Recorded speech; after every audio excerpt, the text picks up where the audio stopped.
Good evening, everyone. Welcome to this meeting of the Planning and Board of Adjustments and Appeals regular meeting of October 23rd, 2019. At this time, we'll have roll call, please. That's number one right here. All right. Chairman Taylor, Here. Vice Chairman Shihab, Here. Member Smith Rodriguez, Here. Member Johnson, Here. Alternate Member Kilpatrick, Here. Alternate Member Mandernack. Okay, I did it backwards. First, we're going to stand up and offer and do a pledge of allegiance. If you please join me as we salute the flag. I pledge allegiance to the flag of the United States of America and to the republic for which it stands, one nation, under God, indivisible, with liberty and justice for all. Okay, I've already messed up for tonight, so okay. Now, 1, 2, 3. Number 4th item on the board. Approval of the minutes for September 25th, 2019. Are there any corrections or any additions to be needed to the minutes that anyone had noticed? Seeing none, do I have a motion to approve? Yeah, I'll approve.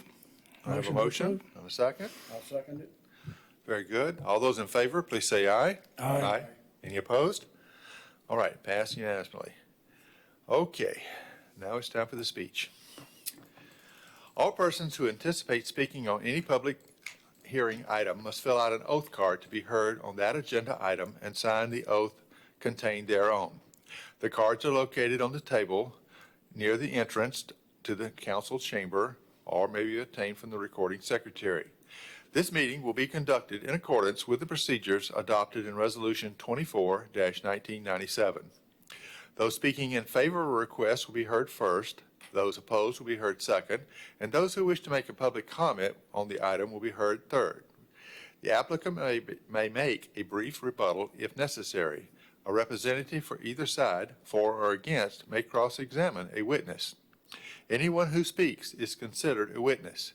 If you have photographs, sketches, or documents that you desire for the commission to consider, they must be submitted into evidence and will be retained by the city.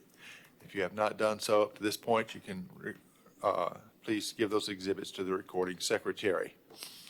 All right, so hopefully everyone that wishes to speak tonight has filled out one of the cards and turned it into our recording secretary.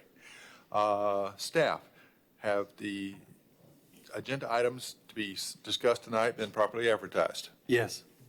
Very good.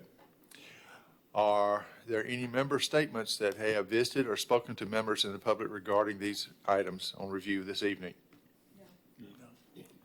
All right, and I will give this notice at this point that I have filled out what's the name of the form? Conflict of interest form. A conflict of interest form on the very first agenda item, and I will be stepping down at that point. So at this, what is next? Oh, first we talk about the joint meeting, it says here. You were given some dates by staff for the 5th and the 12th. Staff, what was your results as far as availability for December having the single meeting? We received one reply for recommending the December 5th meeting. We did not receive any other replies from the other board members. Staff recommends the December 5th meeting because that's the first week of December. Okay. Well, I sent a reply, but it just said either one. So it I'm didn't sorry? matter. I sent a reply, but it just said either one. Did it? Oh, I'm sorry. Then we did receive. I stand corrected. We would recommend the 5th. All right. Do we have any discussion on changing the meeting to the 5th? Is that a problem? I will simply not be here on the 5th. Okay. So we have one. It will not be. Sir? Sir? That's fine. Alternates, would you be available? No? Okay, good. All right. So we'll set that meeting, which is normally our November and December meeting. We'll have one meeting on the 5th of December. Well, I guess I need a motion. Somebody, please. I make a motion to have the December meeting on the 5th of December. Okay, I'll second. All right. Roll call, please. Vice Chairman Shihab, Yes. Chairman Taylor, Yes. Member Smith Rodriguez, Yes. Sounds like there's other people, so yes. Member Johnson, Yes. alternate member Kilpatrick. Okay, Mr. good. Chairman, just be aware that is a Thursday evening at 6 p.m. Yes, We're not it able to is- get a different It day. is a Thursday. It was. Counselor, do you want to do your thing first to swear in our new members? Yes, sir. I would like to invite our newest member, David Mandernack, to join me at the podium.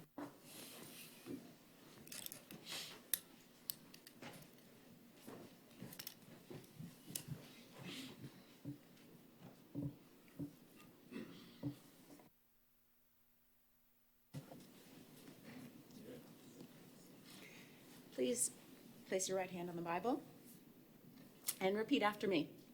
I state your name, I, David Mandernack, do solemnly swear do solemnly swear that I will support, I will support, protect, and defend protect, and defend the Constitution the Constitution and government and government of the United States of the United States and the state of Florida and the state of Florida against all enemies, against all enemies, domestic or foreign, domestic or foreign, and that I will bear and that I will bear true faith, true faith, loyalty, and allegiance loyalty, and allegiance to the same, to the same, and that I am entitled and that I am entitled to hold office to hold office under the Constitution, under the Constitution, that I will faithfully perform that I will faithfully perform all of the duties all of the duties of the office of the office of the Board of Adjustment and Appeals of the Board of Adjustments and Appeals of the City of Titusville, of the City of Titusville, on which I am about to enter, of which I'm about to enter, so help me God. so help me God.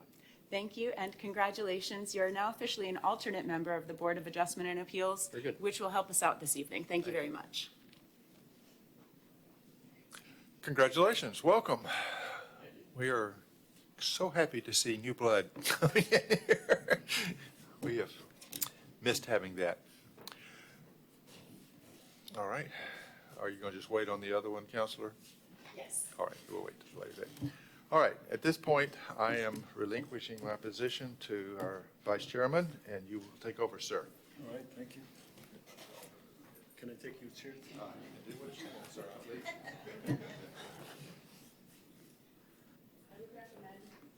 I would recommend that our alternate member move down in front of a computer so that he has the computer and agenda. Come on down.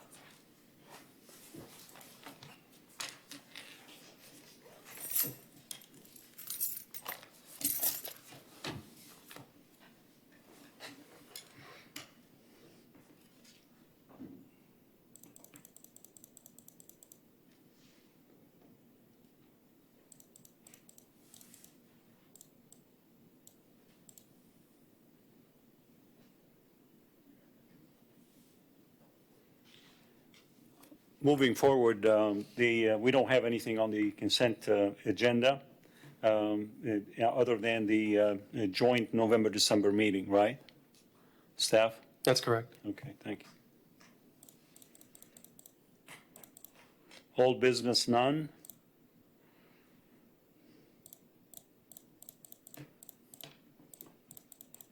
That's correct.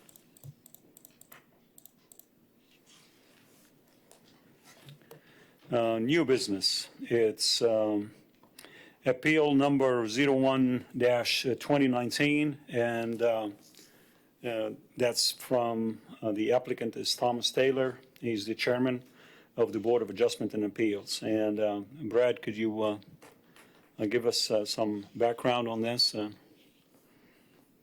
So an appeal to you is very rare. You typically only deal with variances. Appeals are primarily appeals of an administrator's interpretation of the code.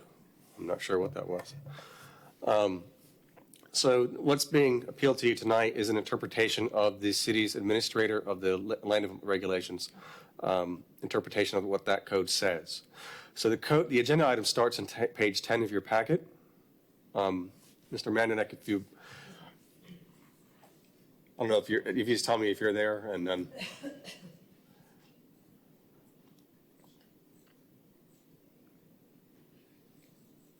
Thank you. I apologize. This is a very complicated one, so I'm going to try my best to explain this one, and I may have to jump back and forth. So I'll tell you which page I'm on through the process, and you can just click on that page, and it should enter, and it should jump to that page for you. So again, the packet or the agenda item starts on page 10 of your packet. This is appeal. This is the first and only appeal we've received so far this year, and this is for a property located at 1211 Main Street, related to the administrator's interpretation of what the land development regulations say. Basically, the application is appealing the administrator's denial of the request to consent that there is an industrial use is allowed at this property. The proposed use of warehousing and distribution at this property is not permitted in the UMU zoning district, the urban mixed-use zoning district, per section 28-210, subparagraph C3 of the city's LDRs, the land development regulations. Specifically, it says, in the urban mixed-use zoning district, light manufacturing must be on property with an improved manufacturing use existing prior to December 8th, 2009. Expansions must be on property owned by the owner of the approved industrial business on or before December 8th, 2009. What that says is if the property did not have an industrial use active on that property prior to that date, then you can't put a new one there, and you can't expand it, basically. The applicant, Mr. Taylor, has submitted what's called a zoning interpretation or verification letter to us to determine that specifically. We provided that to him in on letterhead with our interpretation. The letter or the request specifically by the applicant was to determine whether office is allowed on this property and light industrial type warehouse uses. We were able to determine that an office use is permitted, but a light industrial warehouse use is not, and that's where we are. So the applicant is appealing that interpretation, and that's what's being considered by you this evening. I'm going to skip and go to page 12 of your packet and go into the staff report. It's a short report. So this was initially going to be brought before you on August 28th, but because of lack of quorum, we've had to table this or continue this into tonight. Again, the property is urban mixed use, UMU. The existing use is, or the existing proposed use, or the proposed use rather, which is what it should say, is warehousing, distribution, and trucking terminals, what's being asked for on this property. As a prospective buyer of the subject property, Prison Book Project Incorporated submitted a zoning verification letter request to the city's Community Development Department. The applicant stated plans to use the property for general office, warehousing of books, and distribution of books to prisons and jails throughout the United States. A general office is a permitted use in the UMU zoning district. However, the proposed use of warehousing and distribution at 1211 Main Street is not a permitted use in the UMU zoning district. Again, section 28-2010 C3 of the city's land regulations state what I've already read to you. That prior to 2009, we did not see an existing industrial use there. Our analysis states, a report to the city's Planning and Zoning Commission dated November 18th, 2009 described the intent to allow industrial businesses approved on properties in the UMU zoning district to continue as permitted uses. I'll refer to that report in a moment. It's in your packet. Subsequently, ordinance number 49-2009, adopted in 2009, was adopted with the provision that light manufacturing be on property with an approved light manufacturing use existing prior to the December 8th, 2009 date. On March 9th of that year, 1999, the property located at 1211 Main Street was approved for a personal use building for storage of personal items. And I put in brackets there to see the enclosed area impact plan report dated February 26, 1999. I'll refer to that and describe what that is. The building was not approved for an industrial type business prior to 2009. In addition, the required parking and loading facilities to accommodate an industrial use are not available. Section 9.16, number of required parking spaces per the city's transportation infrastructure technical manual states what the requirements are for an industrial use. So we don't have that here. So in other words, we do not have a site plan approved for an industrial use on this property. Our recommendation on page 13 of your packet is to deny the applicant's appeal of the administrator's interpretation of the LDRs. And I'll just go into the exhibits and to help explain why. So on page 14 of your packet is the applicant's appeal application.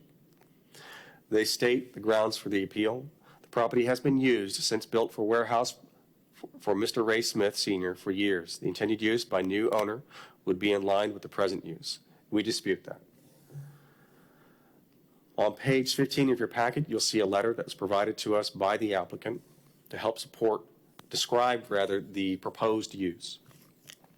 So on behalf of the prison book project buyers and Mr. Everett Ray Smith, Jr., seller of the property at 1211 Main Street in Titusville, we are requesting that the denial of the future use of this property be placed on the August 21st agenda for the Board of Adjustment.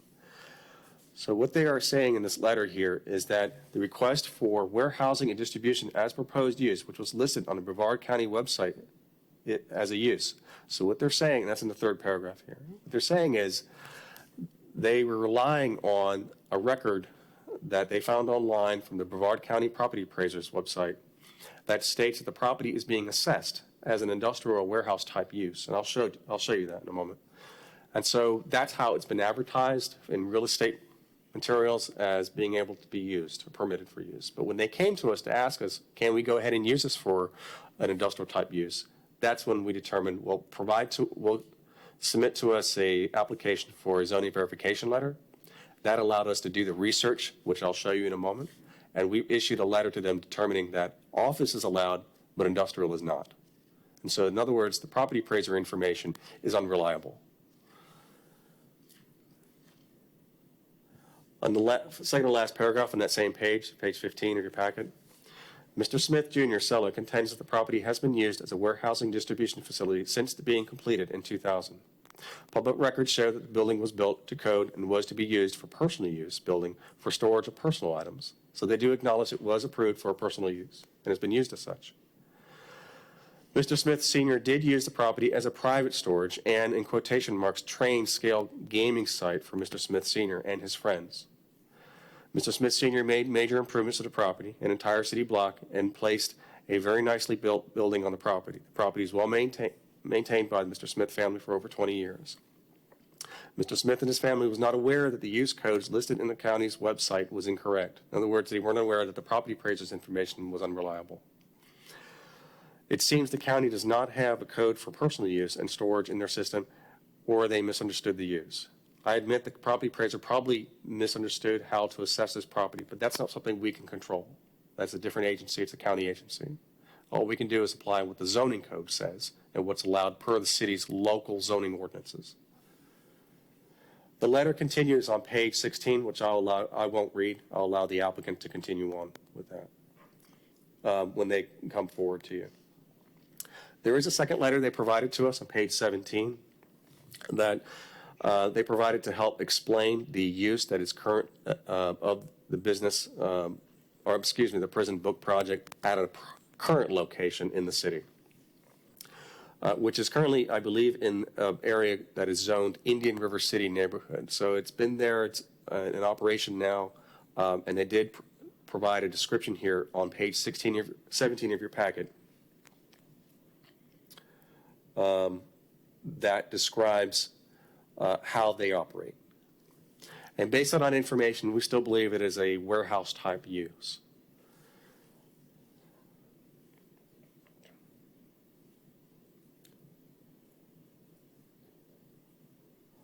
On page 20 of your packet is the record from the Brevard County Property Appraiser's website for this property with the account number and the parcel ID number for this property. And you can see the property appraiser uses a list of use codes. That's how they apply a use code to properties. That's how they determine how to assess a property. And their use code here that they use is 4800. It has no relation to our zoning code. And their use code for assessing a property is warehousing, distribution, and trucking terminal. We cannot rely on that. All we can do for the city is apply our local zoning ordinance. So this is incorrect information. We just believe that they're assessing the property incorrectly, but we cannot control that.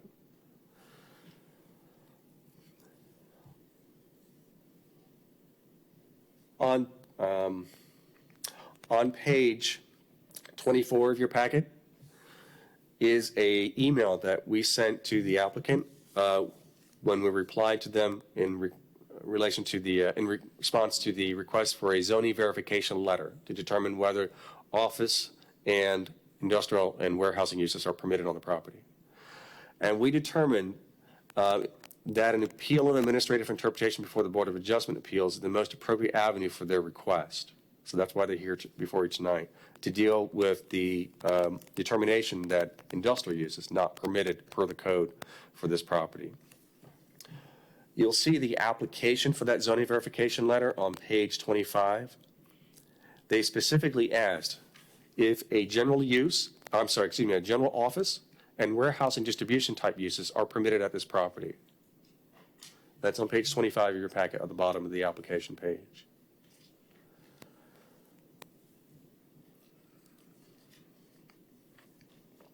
On page 26 of your packet is another letter from the applicant.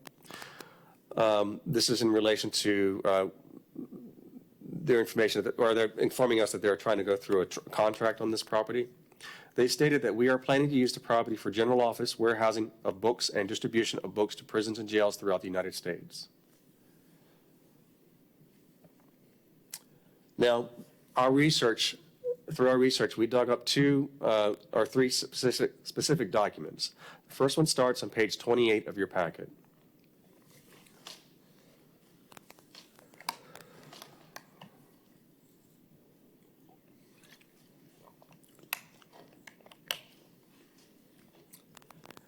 From my understanding, in 2009, the city applied the UMU zoning district on a large swath of this neighborhood here, and then several property owners came to object to the city council and asked, hey, we have I got an industrial operation going on my property. Now you just rezoned it to UMU. You've restricted me. And so on page 29 of your packet, that's the second page of that report, that is titled Planning and Zoning Commission Agenda Item.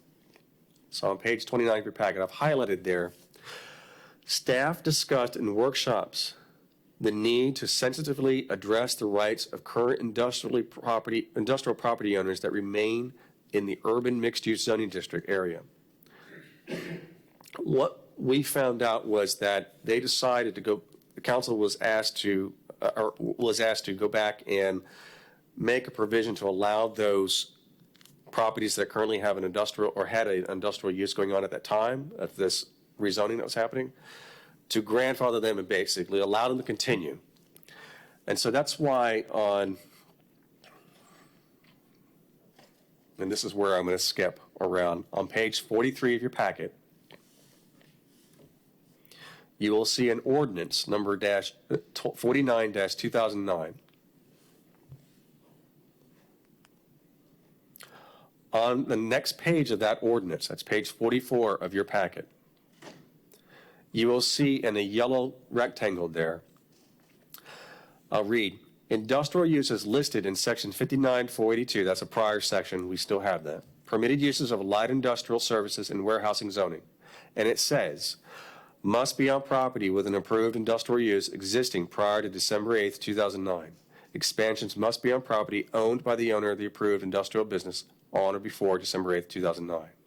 So that was to help allow those properties that had a bona fide industrial use at that time to continue on, but not to allow for new properties. Now, why do we believe that an industrial use never existed on this property? I'm going to refer you back to another document.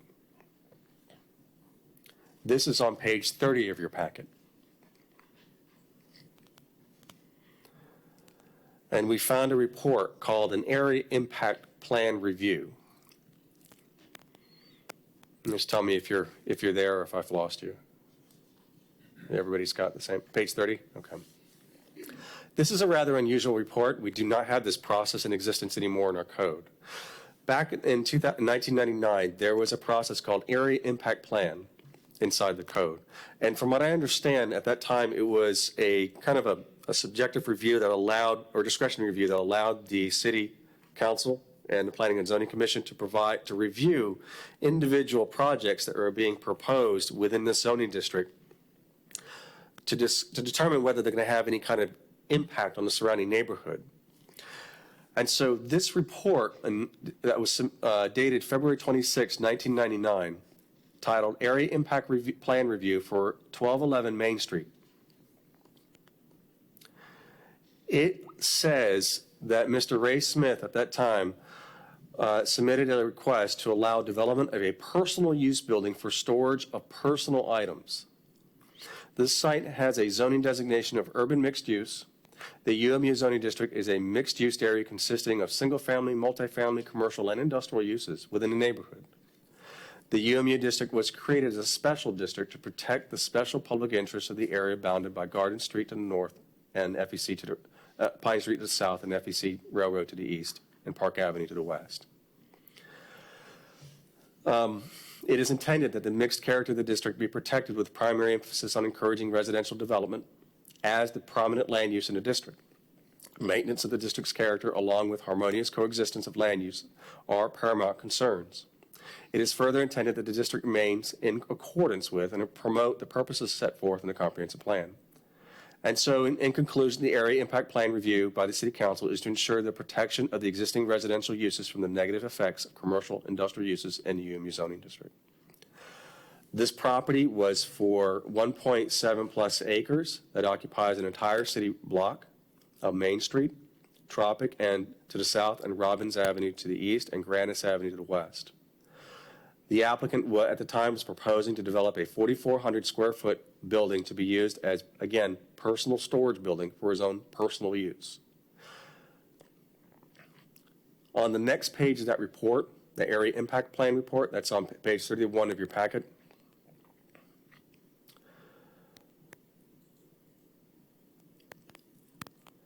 Recommendation by staff was review the surrounding areas and propose the use of this facility as a personal storage building. Driveway and parking will occupy less than 20% of the site area of this entire city block. That was part of the approval, part of the conditions. This use is not expected to have a negative impact on adjacent residential uses. So in other words, they found that a personal use building was not going to have an impact on the surrounding uses. They didn't look at this as an industrial use. This is the facility is proposed to front off Main Street, which is an existing collector roadway with existing light industrial, commercial, and storage uses off this roadway. Staff recommends approval with the following two conditions. The facility shall be required to meet the community commercial height, yard, and area requirements and standard landscaping and parking requirements of the land development regulations for storage of warehousing uses. So in other words, they're approving as a personal storage building, basically a really well-built shed, if you will, that's got a block construction for someone's personal storage of their items. But they're applying setbacks that are applicable to the community commercial zoning district in this case. The next condition, any future expansion shall require additional AIP, Area Impact Plan Review and Approval, unless an overall master plan of future expansion is approved through the AIP process. Since that date, AIP process has been removed or deleted from the city's land development regulations, so we don't even have that process available anymore. The Planning and Zoning Commission at that time recommended approval of it, and it did go to City Council for approval. On page 32 of your packet, you'll see a zoning map. Property is zoned UMU, and all the properties and all the blocks around it are also zoned UMU. On page 33 of your packet, you'll see an old survey of that particular block. At the time, it was vacant. And on page 34 of your packet, you will see the proposed warehouse. That's how it was titled or drawn on the map, on the plan, rather. This is not a formal site plan. We would never accept this to be a site plan even then. But you could accept this as part of maybe a building permit. It might be relevant to maybe a shed or some kind of accessory structure to be a shed, if a building permit is all that's necessary. There was a driveway, a long driveway that was put into here, and also a small retention area. This would not meet industrial use development standards currently.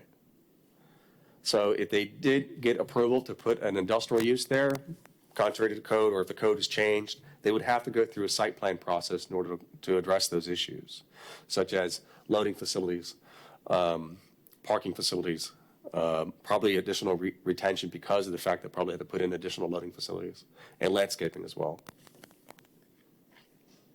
On page 35 of your packet is a rendering of the building itself.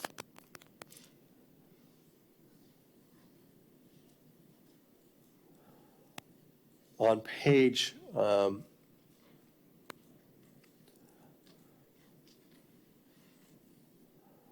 On page, 36 and 37 of your packet, we have some communication from the applicant.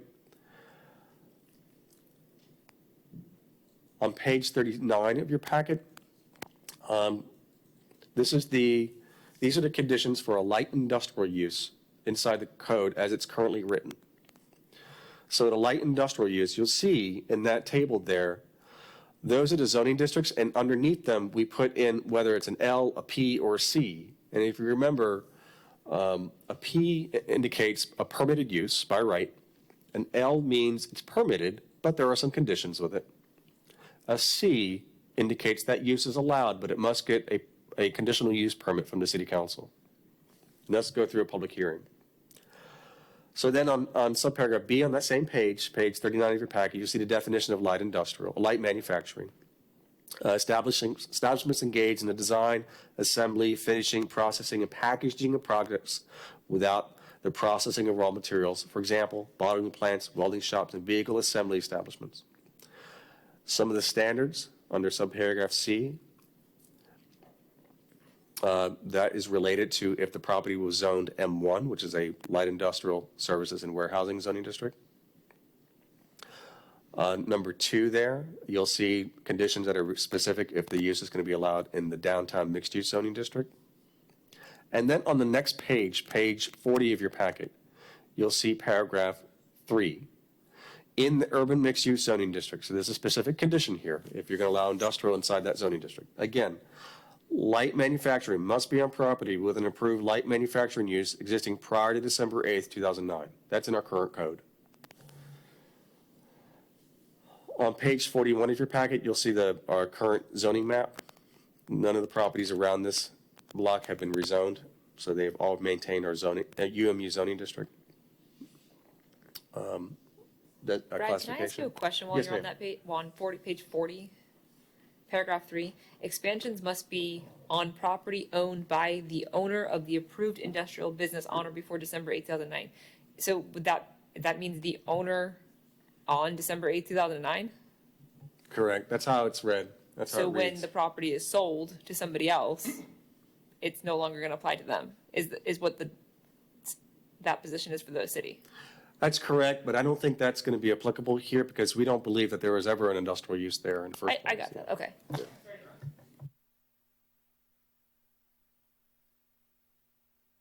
On page 42 of your packet is a letter that we found dated June 29th, 1999. And this is from the Director of Building and Safety at the time, Larry Furman, to Mr. Ray Smith, or for the file related to Mr. Ray Smith's project at 1211 Main Street. And he states in this letter, Mr. Smith is constructing a storage building approximately 40 by 110 feet on a parcel of land at 1211 Main Street he purchased. The plan he submitted only indicated one egress door. In reviewing the plan, it was noted that 2 doors were required per code. Mr. Smith agreed to add the second egress door on the same elevation as long as it did not interfere with the space he is dedicating to the antique train display area. That's how he was going to use this building. A large table was planned to occupy the northeast corner of the building. Mr. Smith will not have 55 feet between exit doors, but will not exceed the maximum 75 feet travel distance to the exit. This is, in my opinion, meets the intent of the code. It will not compromise egress code requirements. I cannot answer the question as to whether he is applying commercial or industrial or any other type of building code requirements that were in effect at that time. The building is for the exclusive use of Mr. Smith, his friends, and family, and is not intended for any licensed commercial enterprise. That's what Mr. Furman said in his letter here. If the use of the building is changed in the future, the egress requirements will be revisited and changes may be required. In other words, that would indicate to us that a site plan would be required if it's going to be turned into a commercial use, some kind of commercial or industrial endeavor, and have to be brought up to code. We could not find evidence of a BTR, a business tax receipt, on file for any type of commercial or industrial use at this property. A business tax receipt is required for any business or industrial business on any commercial or industrial zone property in the city. I did include in the packet, I'm not sure how helpful it'll be because I might, on page 53 of your packet, the city's zoning use table. And this is the master zoning use table. This tells us, it lists all the zoning districts on the top row, and then on the first column are all the uses that are permitted in the city. And so we tried to work with the applicant to see what particular use that they have currently ongoing at their current location in the south part of the city would apply to a particular use that we have listed in the code, and we could not identify a particular use other than the office use. So in other words, we still believe that what they're proposing is considered to be an industrial use, and that, again, is not allowed in this property because of that provision in the code about it not an industrial use not existing prior to 2009. On page 59 of your packet, I've inserted the section of the code again, and I highlighted it in yellow here. Okay.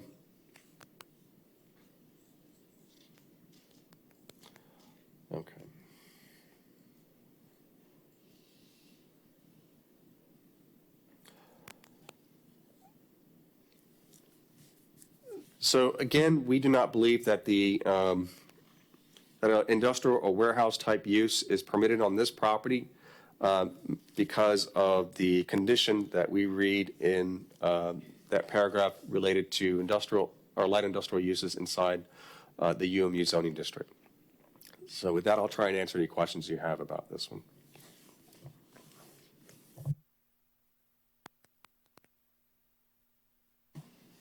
So on page 42,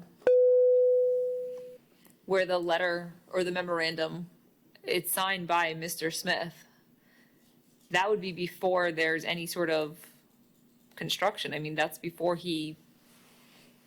this was done first. He acknowledged that it was going to be personal use before he actually did anything. Is that an accurate statement? I believe that would be an accurate statement.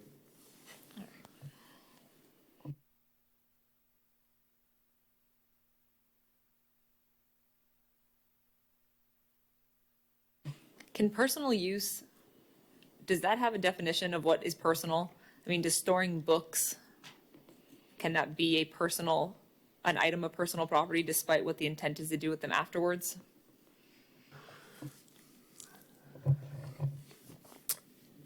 Typically, a property that's going to have a building on there, whether it's block construction or any other kind of construction that's just going to be for personal use, we would typically classify that to be, well, that's got to be accessory to something. So in other words, if you're going to come in with a plan to put in a commercial building on the property, you're going to have to meet the commercial building set standards and get a BTR for your commercial use there.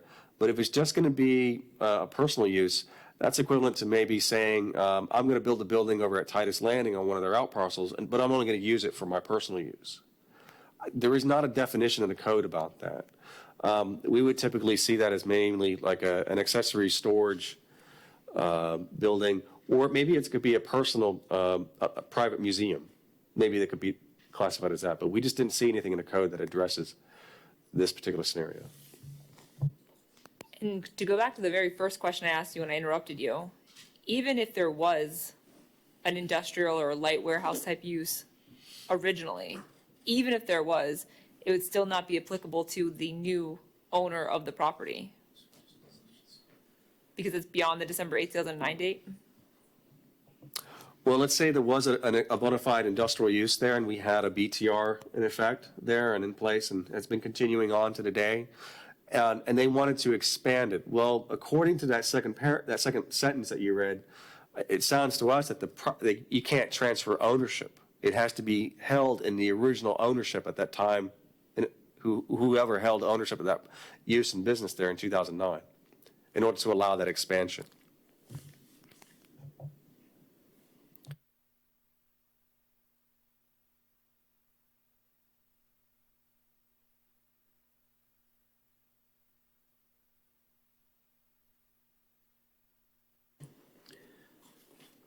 I have a couple of questions for you.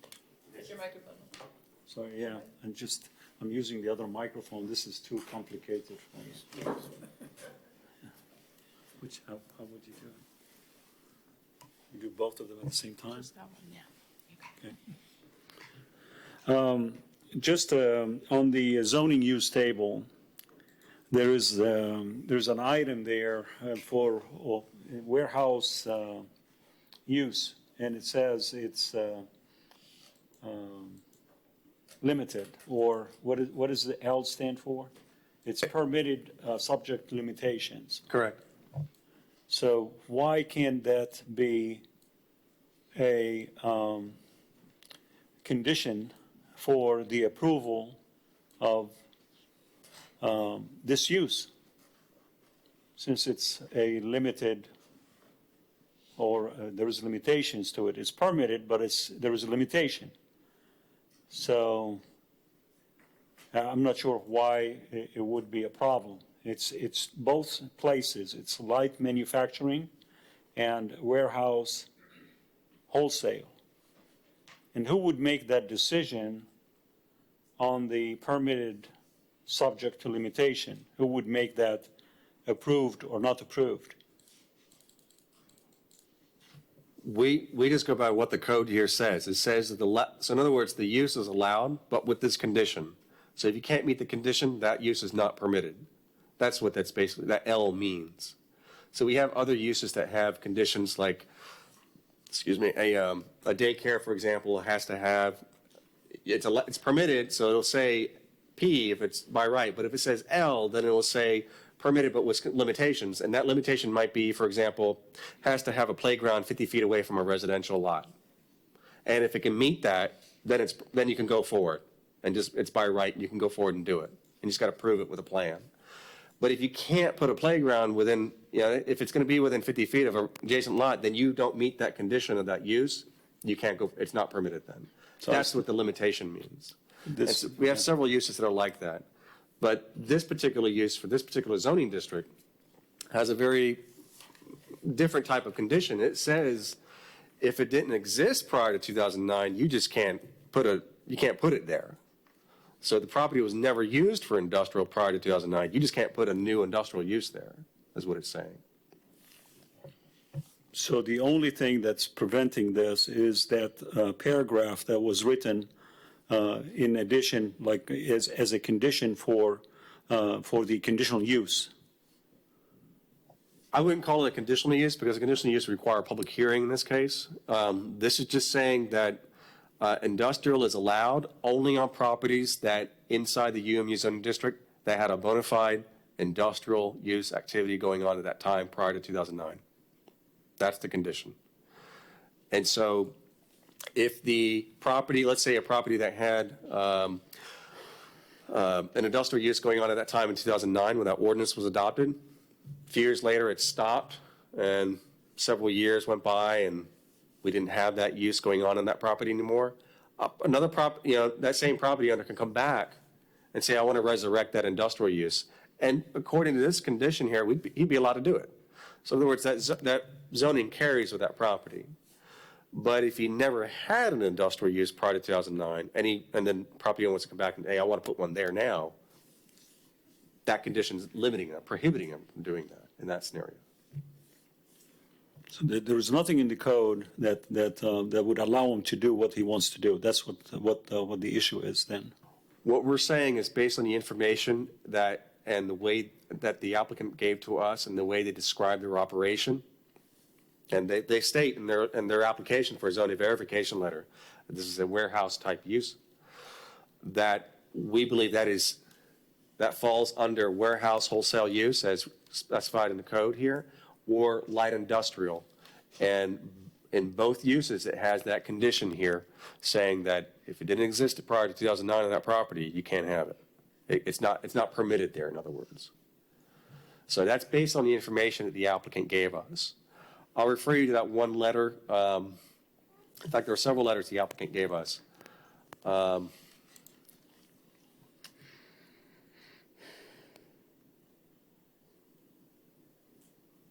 On page 26 of your packet.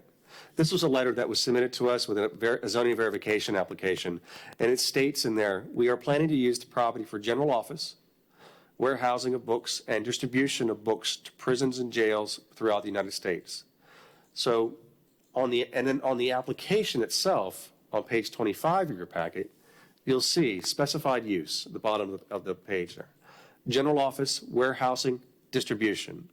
So we take general office and we see where is that permitted inside the master zoning use table. We found it's permitted inside that zoning district. Warehousing, we look at it and say, well, it falls under warehousing inside the master use table, but it's got that condition.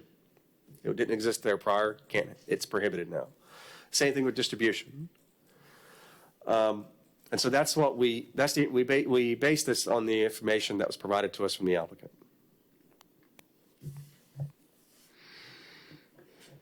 So if I'm understanding correctly, there's a warehouse already there, personal use warehouse, according to the city, yes?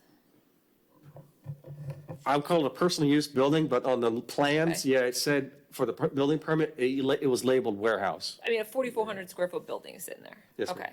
So they're not going to expand anything other, it sounds like maybe an office. But the city's problem is not necessarily what's in the warehouse. It would be the activity associated around it, the trucks coming and going and industrial use for the property. Certainly the city doesn't care what's in the building. We certainly could, because there are certain materials that do have, could have an impact. They have hazardous materials in certain industrial zoning districts. Yes, absolutely. We would want to know that. I believe Mr. Manderneck, if he has a question, there's a button you're supposed to push up there, or you have it on, I guess. So I was just reading what's on page 30.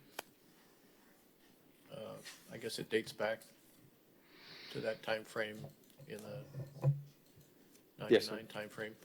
So it seems to say to me that the city at the time wanted to maintain a certain character of that particular area there. Mixed character of the district to be protected, with a primary emphasis on encouraging residential development as a prominent land use for that district. Maintenance of the district's character, along with a harmonious coexistence of the land use, are paramount concerns. Has that changed between then and now? As far as the zoning, no, I believe that's still the intent of the UMU zoning district. But as far as this process of staff analysis and approval of a plan of each individual project inside the zoning district, that process has been removed from the code. So we do not have an area impact plan review process in existence in the code now. So if a property owner wanted to come in with a new project within the zoning district, we would just abide by whatever process is in existence currently in the code, which could be a site plan if the use is permitted by right, or if it requires a public hearing such as a conditional use permit, we would process it that way, and then they would be able to get a site plan. So I believe, to answer your question, the UMU zoning district still has that intent of maintaining a harmonious coexistence of all different types of uses.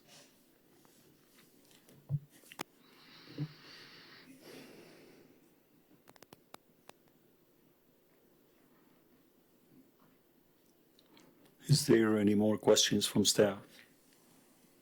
Staff, is there any questions? Are they planning to build an office? I'll leave it to the applicant to answer that question. My understanding, based on conversations with them, is they did not have any intention to expand the building. But they were going to use a certain portion of the building for office. But Okay. I'll let the applicant probably better explain that. I'm good. Since there's no more questions from staff, we open it to the public, and do we have any cards? Yes. Walt Serrato.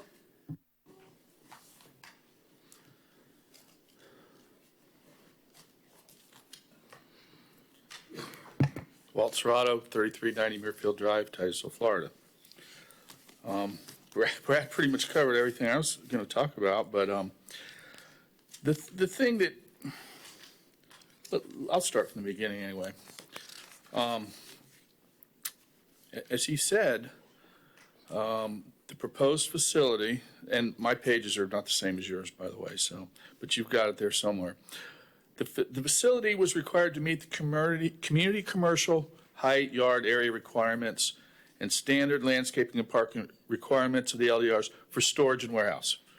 You saw the picture, it said warehouse. It was built to be a warehouse. I mean, what else, so my understanding is it was built to those specifications, whatever the LDR said and all that stuff. So that was in 1999, and in 2000, the building was complete. Mr. Smith, who unfortunately is not here to tell us all about what he did, but I saw it. There's over 10,000 items in this thing. They were stored, beautifully displayed, and he bought and sold these items for the last 20 years. Now, he called it a private or a personal thing because to him, he felt it was personal, and he was a hobbyist, and he was a collector. But did he warehouse this stuff? Absolutely. It was the most beautiful warehouse you ever saw. It did sort of look like a museum, in fact, but this is what he did. He stored it, and come along 2009, he'd probably sold 100,000 things here and there out of there. Again, that was his hobby. That was his passion. So, but little did he know, because it wasn't called a business, or he didn't have a business license, which maybe he should have, but he didn't. So we come along to 2009, and it says, well, warehouse. Let's see what the definition is. The display. I'm reading this off of it, 78 on my thing, but it's in there somewhere. But the definition says the display, the storage, the sale of goods for resale, as well as activities involving moving, warehousing, storage activities, etc. All those things.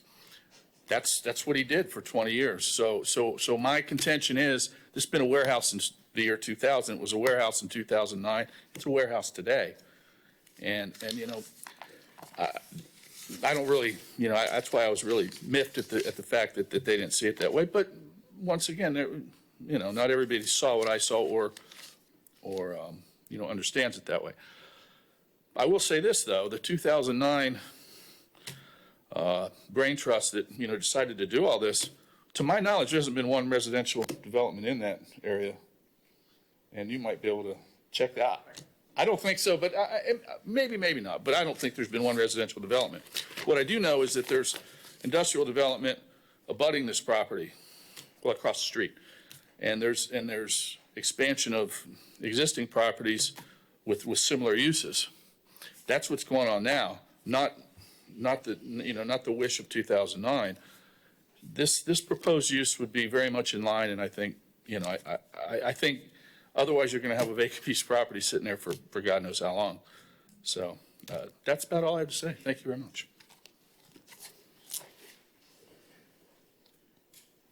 Any more cards? Yes. Joyce Hall.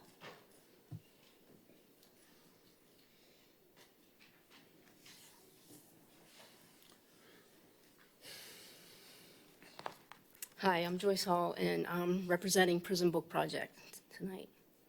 Sitting in the audience is also some of our volunteers and board members. I'd like to highlight and talk about a few items that are on page 64 through 69 in the stuff that you guys have there. Prison Book Project has been operating in Titusville for 25 years. It has been run and continues to run with an all-volunteer staff. Okay, none of us get paid. Okay, we don't benefit this other than knowing that we're helping people. Every person that's incarcerated has a story. They're all sons, their daughters, their mothers or fathers. When they are released, when they come back into our communities and our families, they're either going to come back as better people or worse people. Our goal is to help them to be better. We don't place books and Bibles into the prisons and jails for entertainment, although some of them in there read it for entertainment. We do it with the ultimate goal of helping people, reading that book, become a better person. We feel that our organization would be a positive for the community around 1211 Main Street. We would do upgrades to the property. For example, we'd make sure that it was concreted with enough parking spaces that we're supposed to have, with handicap parking. We'd make sure that the entrances and everything were the way that, they're required to be. We'd make sure the bathroom was handicap accessible. And we would do it not only because it is required, but because we work with some people who are handicapped. We have an Army Ranger in a wheelchair who asked if he could be of some help so he could get out of the house. We allow him to come in and stamp books. Okay, we work with ECCI, who bring a few people in each week along with counselors to help stamp books. Also, the BLAST program at the high school has for years brought students in. A lot of our volunteers are retired elderly people, so we would make sure it was a safe environment for all these people. We are not a threat to this community. We have not had any complaints against Prison Book Project for noise or anything else in the 25 years that we've been in Titusville. We're quiet. We process the thousands of letters that we receive. We pack our books in boxes. UPS comes at the end of the day, picks them up, and takes them and distributes them. We are also on the list of approved community service groups where we have community service people come in. All we want to do is have a nice building with our 2 locations under one roof so we can operate more efficiently and in return be able to help more people. We also feel that we are a good fit in this area. It's my understanding that there's a 10,000-foot addition to an existing high-tech manufacturing facility 72 feet away from this property. We would be right across the street from Salvation Army, who just recently expanded their campus, and who also stores and distributes from that site. A little further over is Walkabout Ministries, with the same values as we have to help people in the community. We need a place that is going to cost us less than what we're paying now, so we can continue to grow and reach more people. We believe that Prison Book Project is a strong match and compatible in use for this site. Thank you. Before you go, could you give us, I think you said that, could you give us your name and your address for the record, please? Yeah, Joyce Hall, 4050 Song Drive. And I have a question for you. Do you have you mentioned that, you're going to add driveways and parking, and do you have a site plan for the site?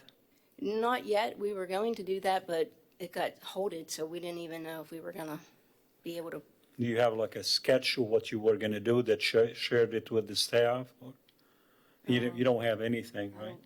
I don't think we have anything, because when they said no, we kind of just said, okay, we'll have to wait and see if we should progress or what.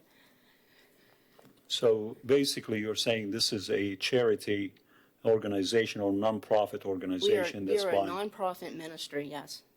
Nonprofit. Yeah, nonprofit, yes, sir. And what do you think is the hardship for not getting this property? Well, the hardship is, number one, is where we're located now, is that the rent is really high. So the money that we're spending on rent is, taken away from the money that we could be putting into putting more books out.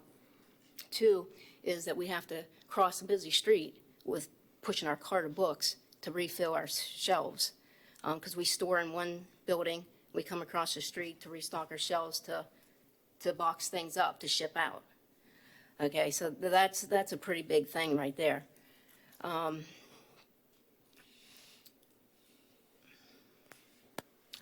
think that's the 2 major things.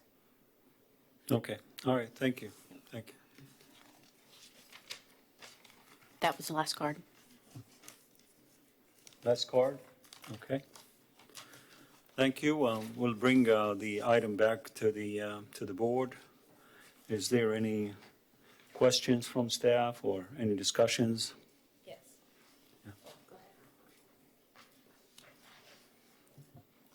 Yeah, I have a question of staff there. I'm just wondering what the distinction is. I mean, some of this seems like a little bit of semantics, and I'm wondering what the distinction is between storage and warehouse. When does something stop being storage and become a warehouse? In other words, if somebody were saying, well, we're storing these books here. Well, we do not have a use inside that master zoning use table that applies to how that property was previously used. In other words, we would consider that to be an accessory structure, an accessory use to either a commercial building or to a house, a primary use. So I don't know we will be able to approve, if this came to us today, I don't think we'd be able to approve it for personal use on this property. So at the time, maybe that's probably how it was permitted. I couldn't verify that. But currently, we would look at that as primarily like a really well-built accessory structure, accessory shed, basically, if you will. So to take a commercial piece of property and just put a building on there for your own personal use is not something we currently allow. Unless maybe it's a nonprofit and they have a museum. I think there are provisions in their code. We'd have to see what that would probably fall under the permitted uses inside that master zoning spreadsheet that I gave you. And that was essentially the question that I had. I mean, who else is going, what type of person, company, whatever, would buy this particular property and be within the code with a 4,400 personal use building on the property? It was approved as such, and it can continue as such. So if it continues as a personal use, as it's been used all along, whether it's for trains or automobiles or whatever it may be, it can continue. If we want to apply, if we want to say that it's a non-conforming use to the code, then we would have to apply a different section of the code that talks about that. And then that use would have to have lapsed for more than 6 months. And then there are other provisions in the code that the administrator would have to apply to determine whether it's lost that nonconformity. We did not ask that question. We did not look at it for this particular use. All we looked at tonight and what's going before you is whether our interpretation of that section of the code is correct. In this city determining that the building has, or the property has never been used in the way that this particular applicant is seeking to use it, is that, my understanding, it would be it's only based upon no business tax receipts, no other approval in the paperwork for the city.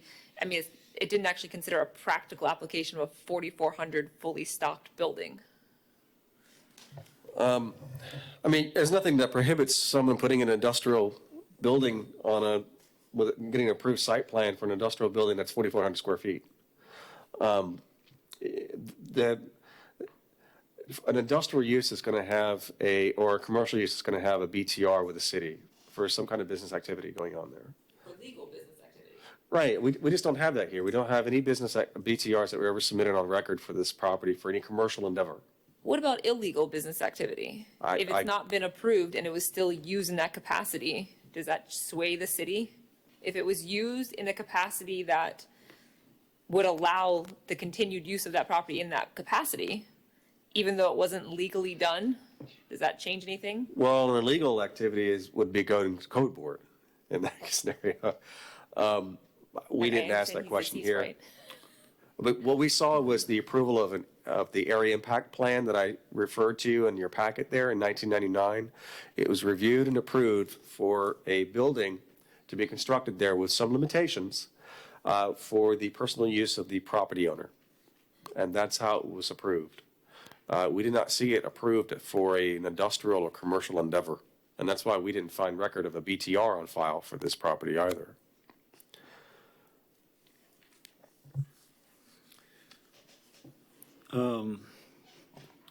Again, how much of the property, do we know how much of the property is going to be used for office?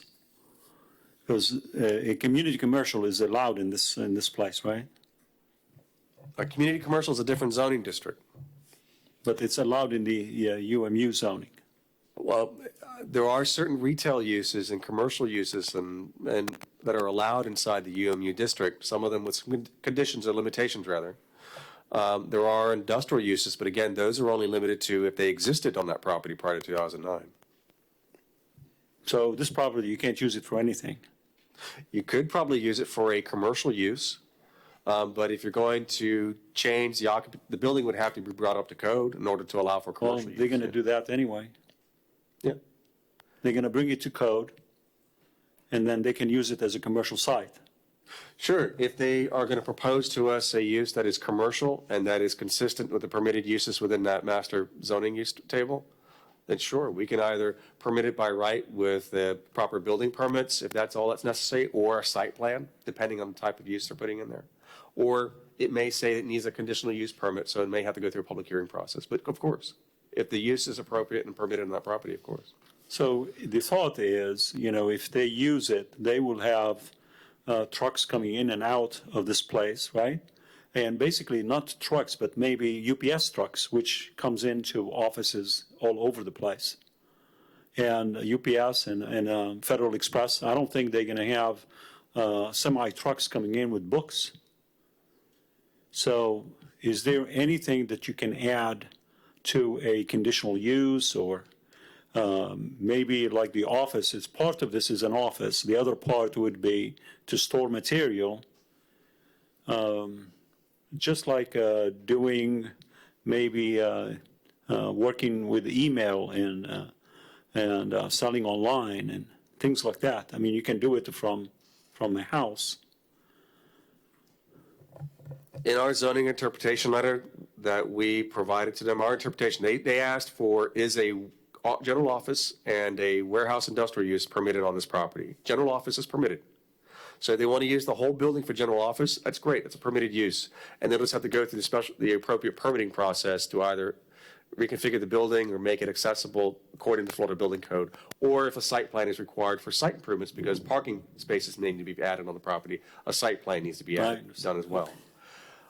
So they want to do 100% office? Yes, of course. They'd still have to go through a process to get some kind of permit approved by the city. Warehouse and distribution is where the issue is. We just saw that the zoning code does not allow it there on that property. Now, if it did allow it, again, just have to go through the appropriate permitting process. Yeah, I understand. So what can you call it so that it's allowed? We tried to work with the applicant on that, and they are explaining to us that this is a warehouse type use. They provided that to us in several letters that I've already pointed out to you. And our interpretation was such that a warehouse and industrial type uses and distribution uses are industrial, and those are not permitted per that section of the code. To be careful, though, that you do not interpret this to be trying to say that industrial use is allowed on this property. That would be a use variance which is not permitted. So if you are looking to see if maybe there's some other type of use based on the information they provided to you or how they describe it to you, their operation is consistent with a different use in that zoning code, maybe that's an alternative, and we can go back and work with the applicant on that. But we've tried that exercise with them already. Okay. So if we were to, I guess, overrule or set aside the city's definition, it's the definition of what? I mean, is the city only saying there was only personal use on this property, period? I mean, are we saying, no, there wasn't? I guess what I want to know is, what is our actual outcome option here? What are the options? Basically, the appeal is saying that the applicant is asking you to state that, to disagree with the staff's interpretation of what the code says. That's the appeal of what the code says about this particular property. You know. And we don't have to come up with a solution. We just say we agree with the appeal or we don't agree with the appeal. That way they go back to the staff and work with the staff. If you agree with the appeal, then what you are saying is that you disagree with staff and our staff's interpretation of what the code says, or what that paragraph says, that you believe that there was a bona fide industrial use on there, and they can continue, that we are applying the wrong section of the code, basically. If you agree with staff, then what you're saying is that, yes, we agree with what that code says. We agree that there was never a bona fide industrial use on that property, and staff is applying the code correctly. Let's say you agree with staff. The alternative to the applicant is to come back to us to propose a different use on that property that is consistent with that zoning district.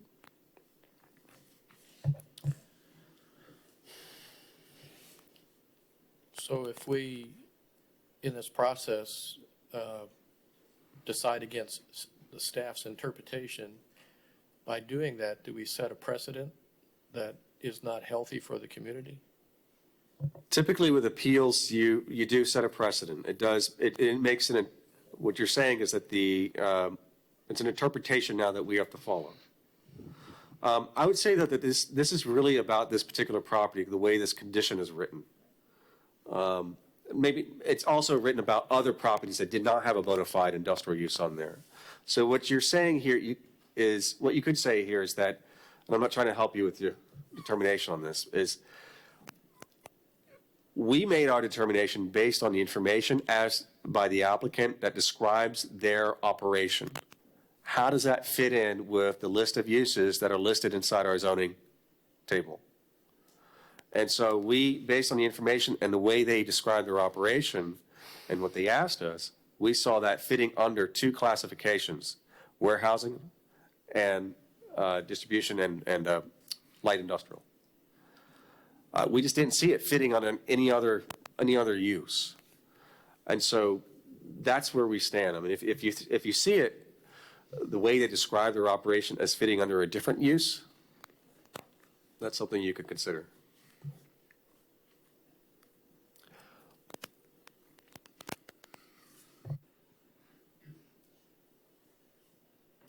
Are we on discussion now? What's that? Are we on discussion? Yes. Well, then, in that case, I mean, the code is, the staff interpreted the code correctly. I mean, it's very clear the way it's written. The question, I mean, based upon the evidence that the city has, and especially on page 42, a memorandum from June 29th, 1999, signed by the owner of the property, which clearly acknowledges his personal use of the property, staff definitely interpreted the code right. Whether it's reasonable or practical as far as an application goes today is a different story. But the actual interpretation of the code with the information that the city had signed by the owner at the time is quite clear. Now, practically speaking, 4,400 square foot warehouse in that particular area where there is the Salvation Army, there's the industrial next to it, there are a couple other community service type organizations, it certainly is practical to allow this particular organization to have use of that facility. I think it would actually serve the community well. But to overturn the city's decision when they were in fact very right is problematic. Kind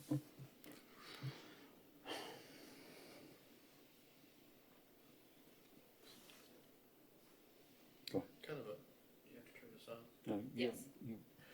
Kind of a dumb question, but if the Salvation Army, and I don't know where they are in relationship to this particular structure, but if they're in the general neighborhood or right across the street. Just north of the property, across the street. If we don't agree, if we say that staff was wrong and so this can go forward as requested, or if we say it has to stop and the property sits vacant for a while, could the Salvation Army, if they decided to expand their operation, would they have the same problem essentially of trying to take this over and expand their operation in this building right across the street for them? They would have essentially the same problem, would they not? I can't answer that because I'd have to research what the Salvation Army, the property where the Salvation Army is located, whether that was approved and is operating as an industrial use or not since 2009. But just assume that They don't own that property, right? well, I don't know. I don't know. And so I'm sorry, go ahead. Yeah, I'm just trying to figure if this doesn't go forward as being requested, then what happens to a vacant big building with a huge lot in the middle of an area with a bunch of other operations that are kind of similar, it sounds like. So it sits there. If one of these other operations are growing, however they're structured, and they come before and want to do the exact same thing, is the outcome going to be exactly the same problem? If they want to use it for warehousing, light industrial, and storage. And I think the answer is they would have the same problem. Not necessarily. I'm going to refer you to page 53 of your packet, and I included attachments of the master zoning use table in there. And again, remember the top row are all the zoning districts, and then the first column of that table are all the permitted uses. And so you go through the list of all the permitted uses, you'll see under the UMU zoning district, there are many uses that are allowed, permitted by right within that zoning district. So if they propose to us, or if anybody proposes to us a use that is consistent and permitted by right according to this table for that property that's in that zoning district, they can go forward with it and just get the appropriate permits they need from us. If it has limitations, they just have to meet those limitations, whatever those might be. If it's a C, if it says C, they just have to go through a public hearing process to get that approved. And so there are many, I guess my point is here is that there are many uses that are listed inside that table that are allowed within this zoning district. So they can propose something that's consistent with it. Right, but if, just a hypothetical, if the Salvation Army came over and wanted to do the exact same things that this group is wanting to do, you would have the same problem. They couldn't use it. Any industrial use? Yeah, any new proposal for an industrial use on this property would not be permitted per that condition in the code, correct? That's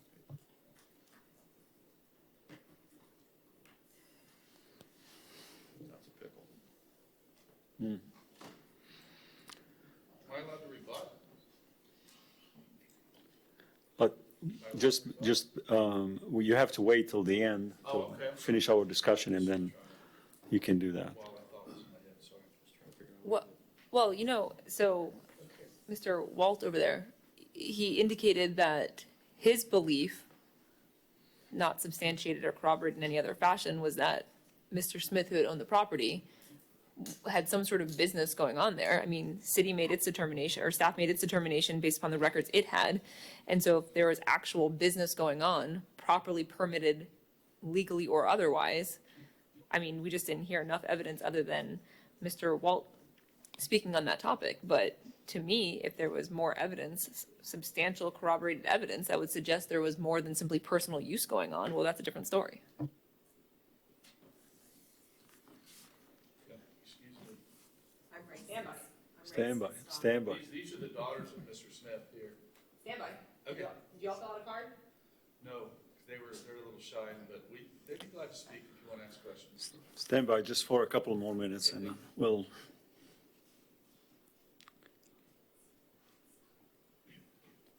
So they worked with you, with the staff, to come up with a reasonable use for the property, and the only thing that fits what they want to do is the industrial or a light industrial or for warehousing, right? Right. Again, you can take a look at that master zoning use table that I included as part of your packet, and I'm going through some of the uses here, and in the UMU zoning district, you can have even a hardware store, a lot of different types of retail stores, even a laundromat, legal office, even a liquor store with a public hearing. You can have a medical office or clinic, open air market with some limitations, pharmacies, printing offices or printing businesses, restaurants. But you could have printing, but you couldn't warehouse anything that you printed. Well, I'll list the industrial uses. You got bakeries and confectionaries, which are limited, and I'm sure that probably has the same limitation. Bottling plants, building trades and services, craft brewery, craft distillery, dry cleaning plants, freight distribution, heavy industrial use, heavy manufacturing, laboratory research, light manufacturing, machine shop, medical service and repair. That's more broad than just a clinic. Plant and nursery. Those have limitations. Now, I have to go through each one to see if those limitations are the same as the ones we're dealing with today. But there are many other uses allowed within this zoning district. Just specifically, based on the information they provided to us and how they're operating, we couldn't see anything other than light manufacturing or warehousing that it would fit under.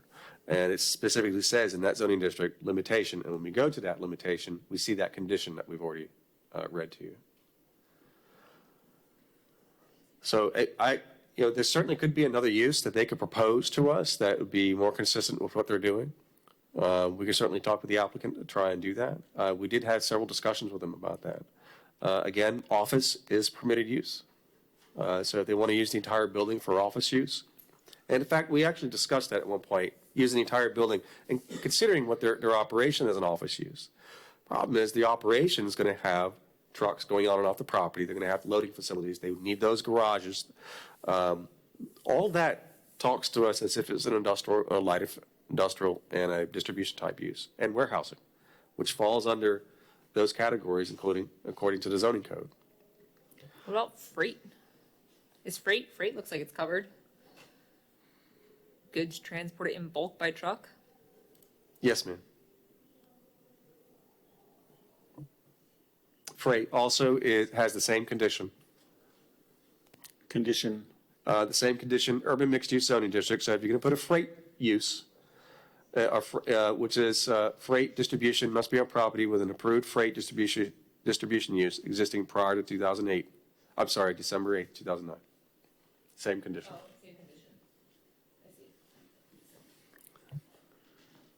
so the only thing that would work for the site is retail, basically? What I'm saying is there are many other uses that are allowed on this, in this property per the zoning code. So you just have to change what they are asking for, basically, from warehousing to retail. Correct. We can certainly go back to them and talk, have a better understanding of how their operation works and see if it falls under a different type of use. But we've had that discussion with the applicant. So they, based on what we understand to be their operation, it works like an industrial type classification, and that's why we're here tonight. But you're dealing with books and dealing with books, bringing books in and taking books out. Why would it be an industrial? Again, I would refer you sort of to the letters that were provided to us by the applicant on page 26 of the packet. And it clearly says that the property is going to be used for general office, warehousing of books, and distribution of books. And then also in the letters that were provided to us on page 15 through 19 of the packet, they give a description of their operation as well.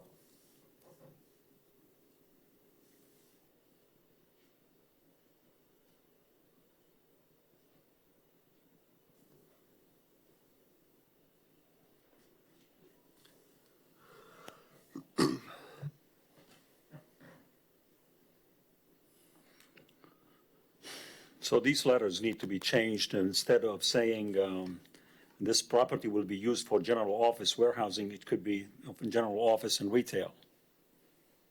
If indeed that is their proposed use for the property. So if they can do that, or the use would be something like this, because what they're going to do is buy and sell basically from this. Right. So if it's going to operate like an industrial use, then that's how we have to classify it, and that's probably how we have to permit it. Because when they go forward with permitting to fit out the building for whatever use they're proposing or occupancy they're going to be using it for, that has to fit that classification according to Florida Building Code and has to fit with our zoning code as well. So their operation, if it's going to be different than what they're telling us, they might have an issue with that. So we have to, and that would be fleshed out during that permitting process. So yeah, they certainly could come back to us with a new revised letter that revises their operation. And that's more of a retail type operation. Certainly could. Well, with the way it is right now, it's just you are following the code, and basically everything that the staff said, it's correct. The only thing is the interpretation of what the letters say, and that's what the staff interpreted, and what you interpreted is correct then. That's basically what we're saying now, right? We've interpreted the way we presented it to you tonight. Okay. Any more discussions? No discussions. If you have a rebuttal, would you like to say something else? Me? Yes. Well, I realize that I just said, well, I was just spitting words out up here, and but I think we could provide an inventory list to show you just what it was in that building up till a few months ago, because as you know, when Mr. Smith passed, they decided to, get rid of everything, and they've been basically having a sale every day since. Maybe that would give you a better understanding of just the volume of the business that he was doing. I understand that he didn't have a business license in the community, but I still feel that I still go back to my original contention that he was operating it. He has a warehouse built in a commercial district. It says warehouse right on the permit. It was built to commercial codes. I assume that he didn't get a certificate of occupancy if it wasn't built to the standards at that time. And so now what we have is a commercial warehouse, a warehouse in a commercial district that basically can be used for nothing.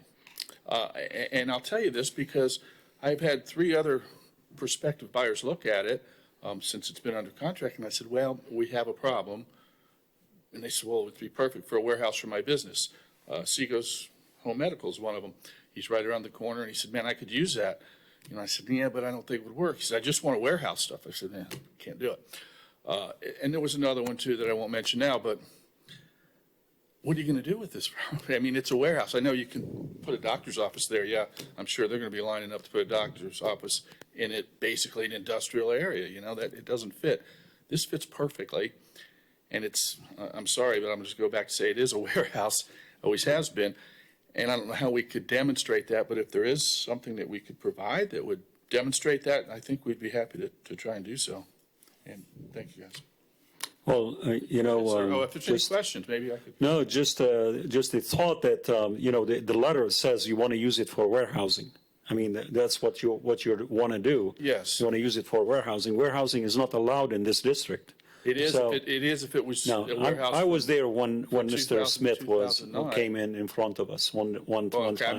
must have misread it though, because No. I felt like that's what he used it for. The real question is there any evidence to substantiate any claim that there was something other than personal use of the store, of this warehouse or this 4,400 square foot building since 2009? That's what the real question is. Well, I mean, there that's what evidence I to mean. support What would that? be a good example of evidence? Like a tax receipt, or, just selling and buying and selling things. You want to see what we've been selling? Yeah, I Show mean, you an inventory list. they've got an inventory list and all that stuff. I don't know if that helps you. but- Probably a good $100,000 worth of items. Well, I don't think that means selling now to clear it out. I mean, No, I I think it would be understand. I from know. 2009 Right, I'm with you. onward. Was this an ongoing purpose of that property? Ma'am, Right. if you'd like an opportunity to speak, please fill out a card. I mean, I don't know. I don't know what kind of records we have to that extent. I mean, I know it was an ongoing thing. There was cars and motorcycles and trains, and I mean, it was quite fantastic, the stuff he acquired. But anyway, that stuff goes and comes and goes. But yeah, he didn't operate it as a business, and we realize that. But so I don't know. But was it a warehouse? Is it a warehouse? I Okay. feel it is. Yeah, thank you, guys. Mr. Serrano, thank you. Okay. So any more questions and discussions? Or ask for a vote, or for a motion? We need a motion. Mr. Chairman, I believe, Yeah. was there another person that wanted to speak? That was,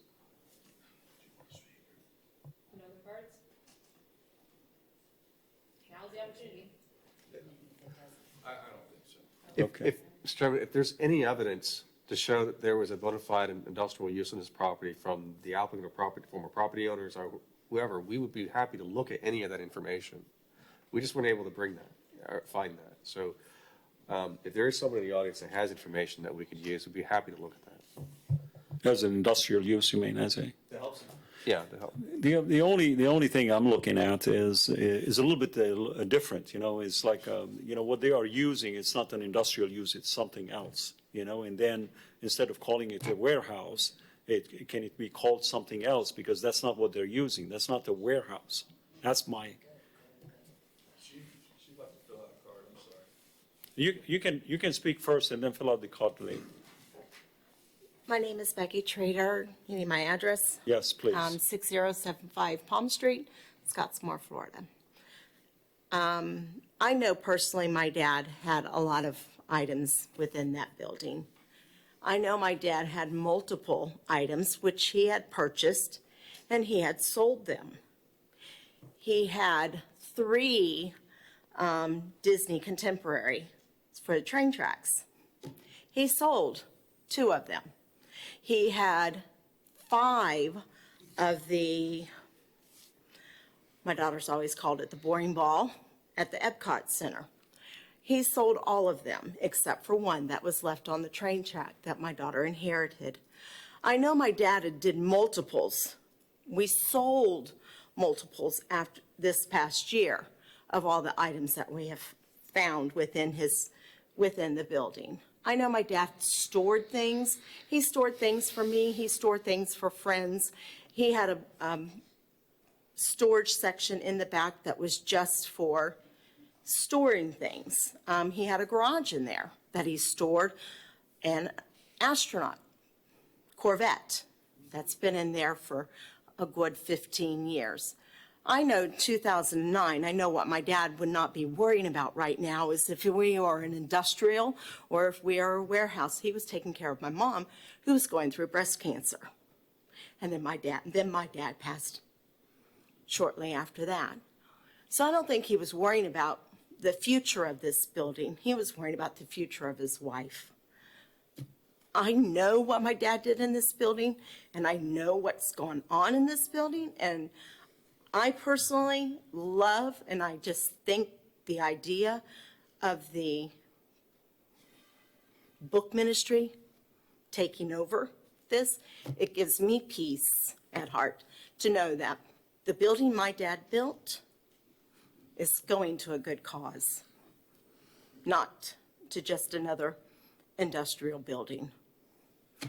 I don't know whatever evidence you need. I have train inventory. I have it on my phone. Sorry, I didn't know I needed to bring something. I just know I have personal experience with what was down there and just the items that we have sold this year. Thank you, thank you. Okay.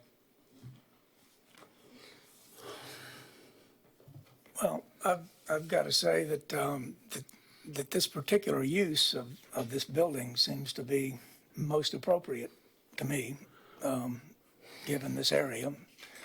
And it seems to me, again, that our discussion centers around more semantics as opposed to whether this is a good idea or a bad idea.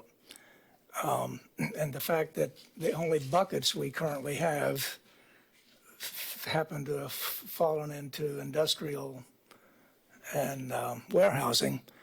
And it does not seem to me that really this fits in the industrial category.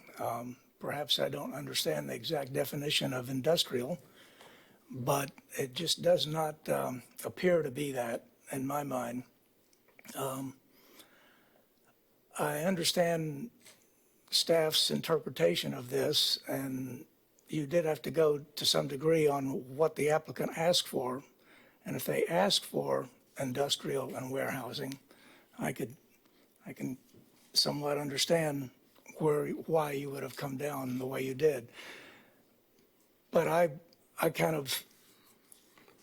trying to ignore the buckets and categories and look at what's the appropriate use and best use for this property. And it does seem to me that this is a good use for it.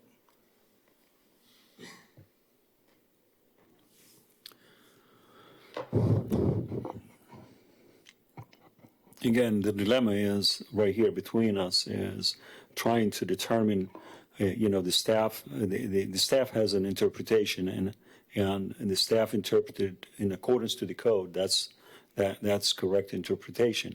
Now, the use of the property, the way they use it, and we can't interpret that. It has to come from the applicant. Yeah.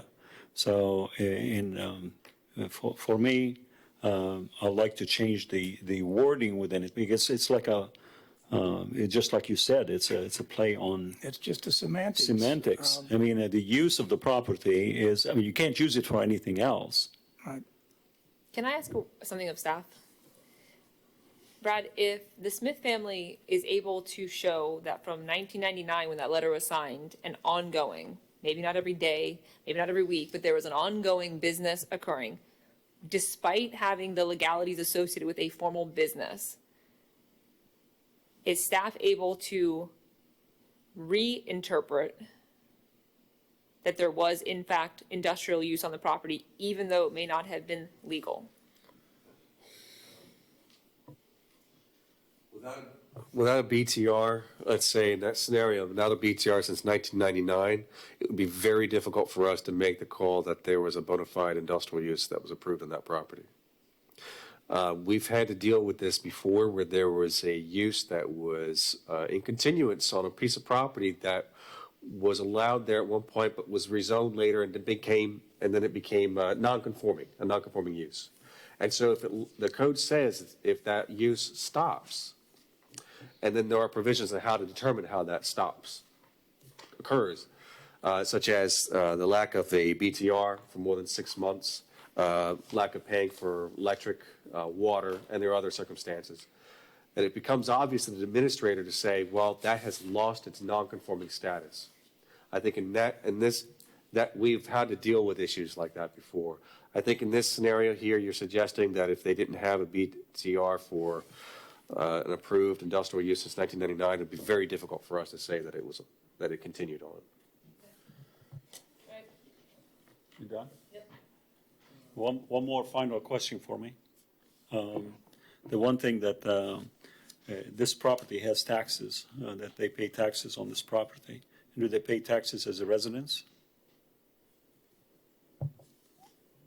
Is the property owner paying taxes? Yeah. Or I assume they're paying their taxes, but I can't answer that. Is it paid as a residence or as a commercial site? Well, the property appraiser, as I've noted before, is assessing it as if it was a warehouse or some kind of a commercial or industrial property. That's how they're assessing the property. That's how they're assessing the value of the property.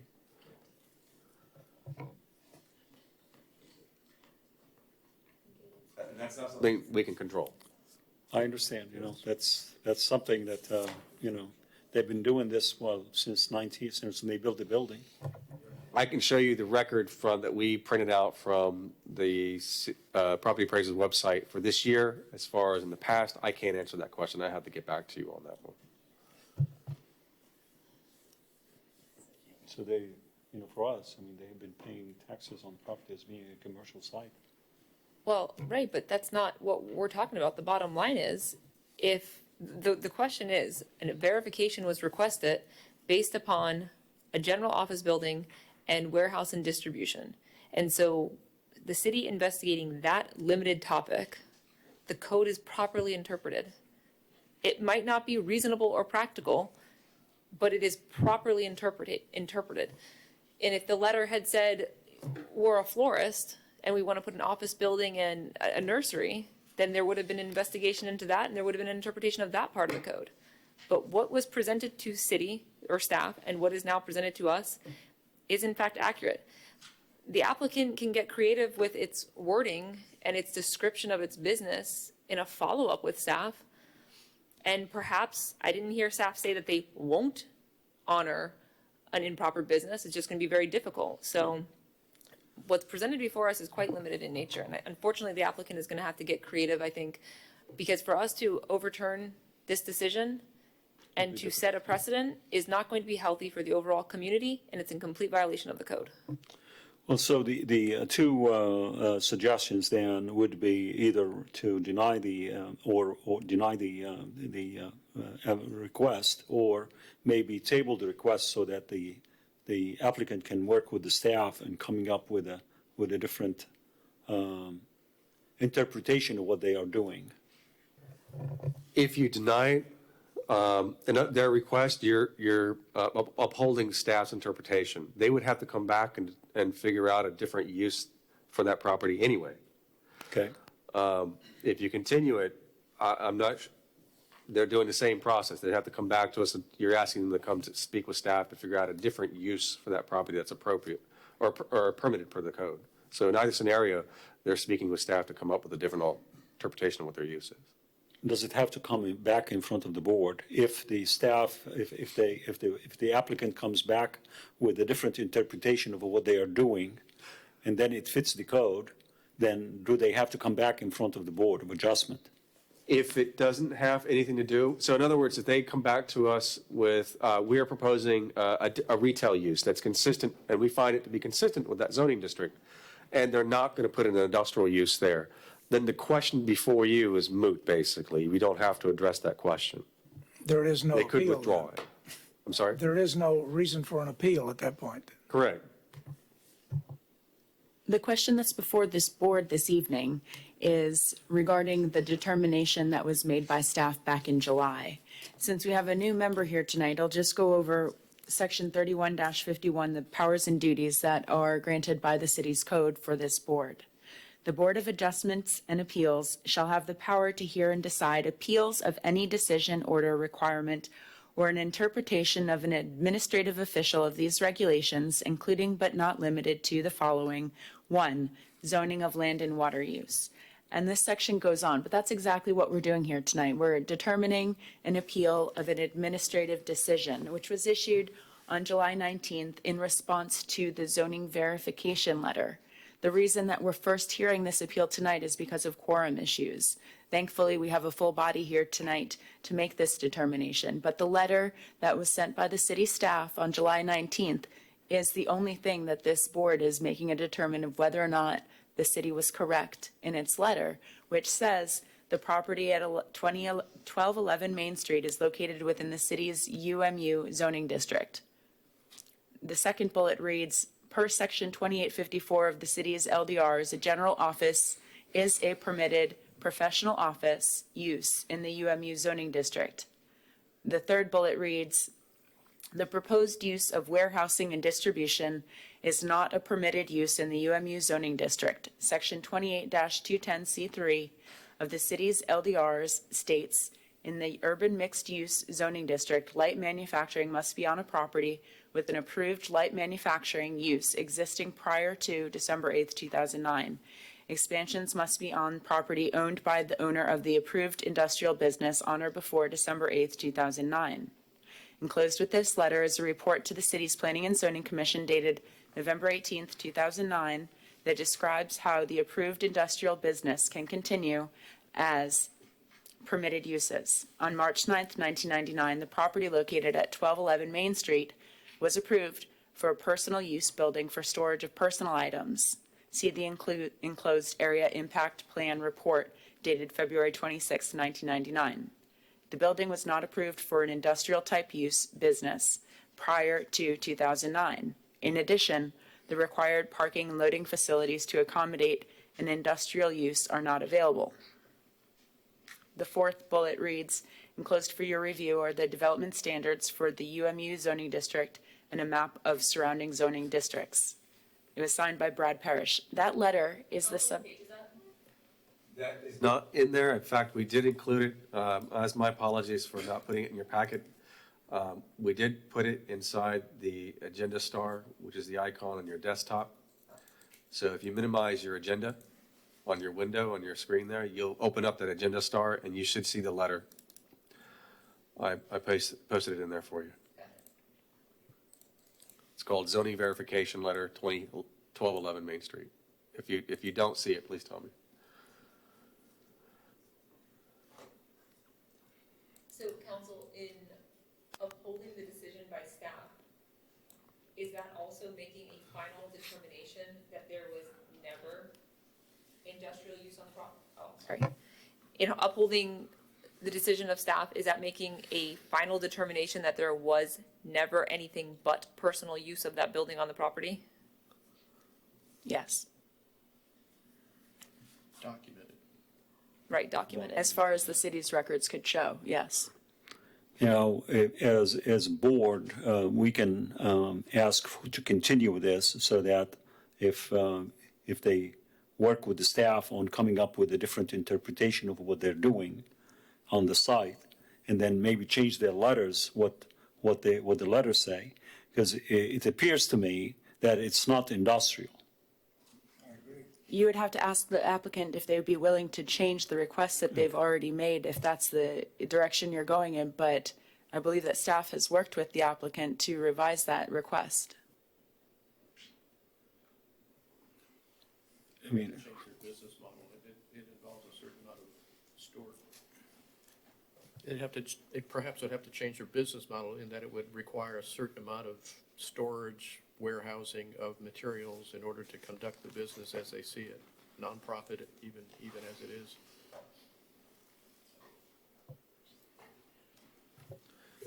okay. that's my, I mean, we can ask, you said we can ask if the staff has worked with the applicant before and they never reached a decision, right? About, other than the industrial and the warehousing, there was no other decision.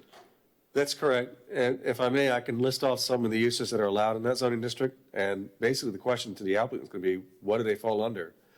And the uses that are allowed in that zoning district are advertising agency, animal kennel, again, as I've already mentioned, art, craft, and hobby shop, art studio, automobile vehicle sales, bakery, beauty shop and salon.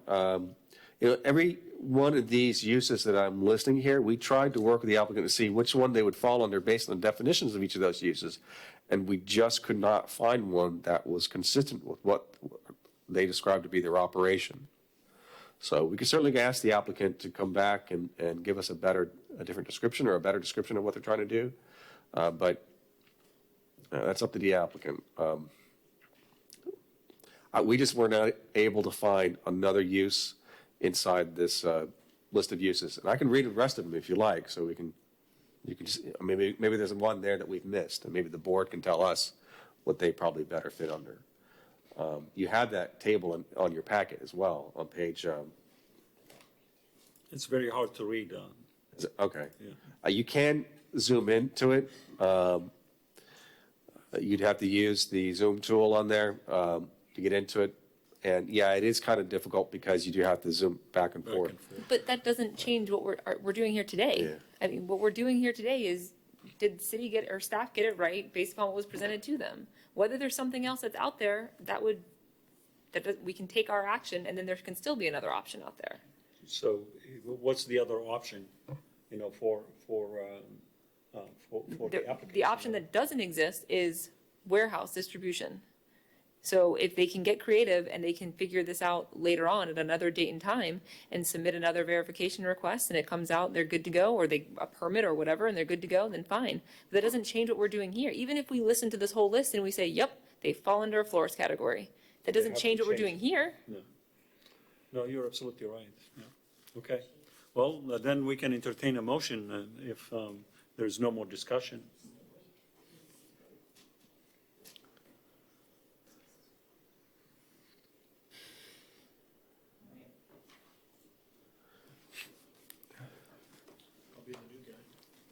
So I motion that we accept or uphold staff's interpretation.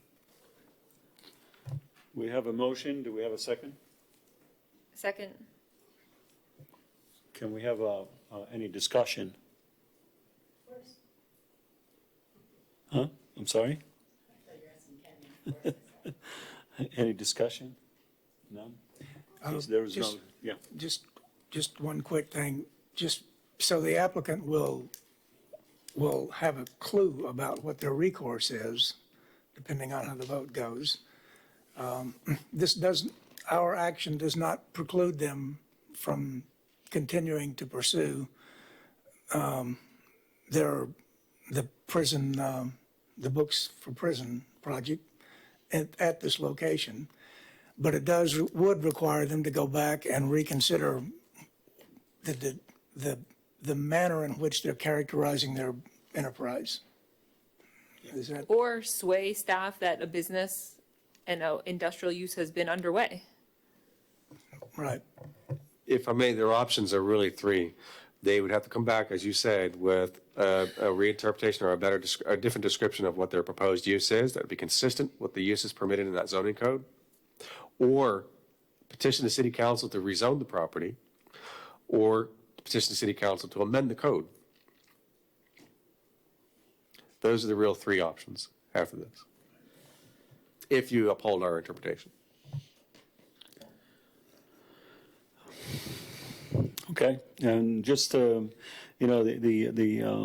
applicant mentioned that they're gonna comply with all the codes for, industrial park, for parking, for handicap spaces, for driveways, for anything that they need to do on this project, okay, on this property. So that part of it shouldn't be something to hold them back from using it the way they want to use it. And because they're going to go through a site plan review, they're going to go probably 6 months of reviews before they even can go into the property and use it. So that's not the issue. The issue is, the zoning. It's like the zoning is not appropriate for what they want to do. Warehousing is not appropriate for that site, and industrial is not. So they need to call it something else, as long as they can use it as something else. And to me, what they're using it is for office and for retail, and just bringing a material in and taking it out. And I'm not sure why it's called warehousing. That's my, okay, so we have a motion, we have a second, and can we have a roll call, please? Vice Chairman Shihab? No. Member Johnson? No. Member Smith Rodriguez? Yes. Alternate Member Kilpatrick? Yeah. Yes. Alternate Member Mandernack? 3 votes shall be required. Yeah, so it's 3-2 and 3 votes shall be required to deny a matter, so that would pass through this board's quorum requirements.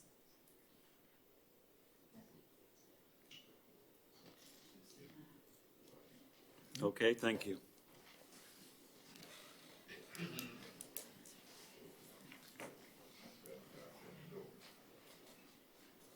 So did it pass or didn't pass? The motion was to approve staff's decision, and that was a successful motion, with 3 in the affirmative and 2 to deny that request. Okay, and is Mr. Taylor coming back or no? I'm not sure if he is or not, but would you like to take a recess for a couple of minutes to find out if the chairman is coming back? We'll take a 5-minute recess, okay?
Let's bring this meeting back to order, please. Go to court, my daughter is a court reporter at Macon. Okay, thank you. Okay, and now I'm going to give the gavel back to Mr.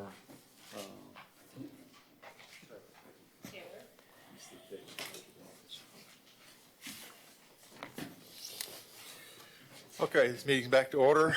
At this point, we'll pick up where we left off. We're going to item number, we're going. Staff's not here. Okay. Well, we'll put another recess for a few minutes till staff returns. Thank you. No, we can do it without him. So the average reading, there's just one appeal, or I'm sorry, one variance, which is more common than having this full.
At this point, we'll pick up with next item on the agenda, which is variance 9-2019, 6299 Riverfront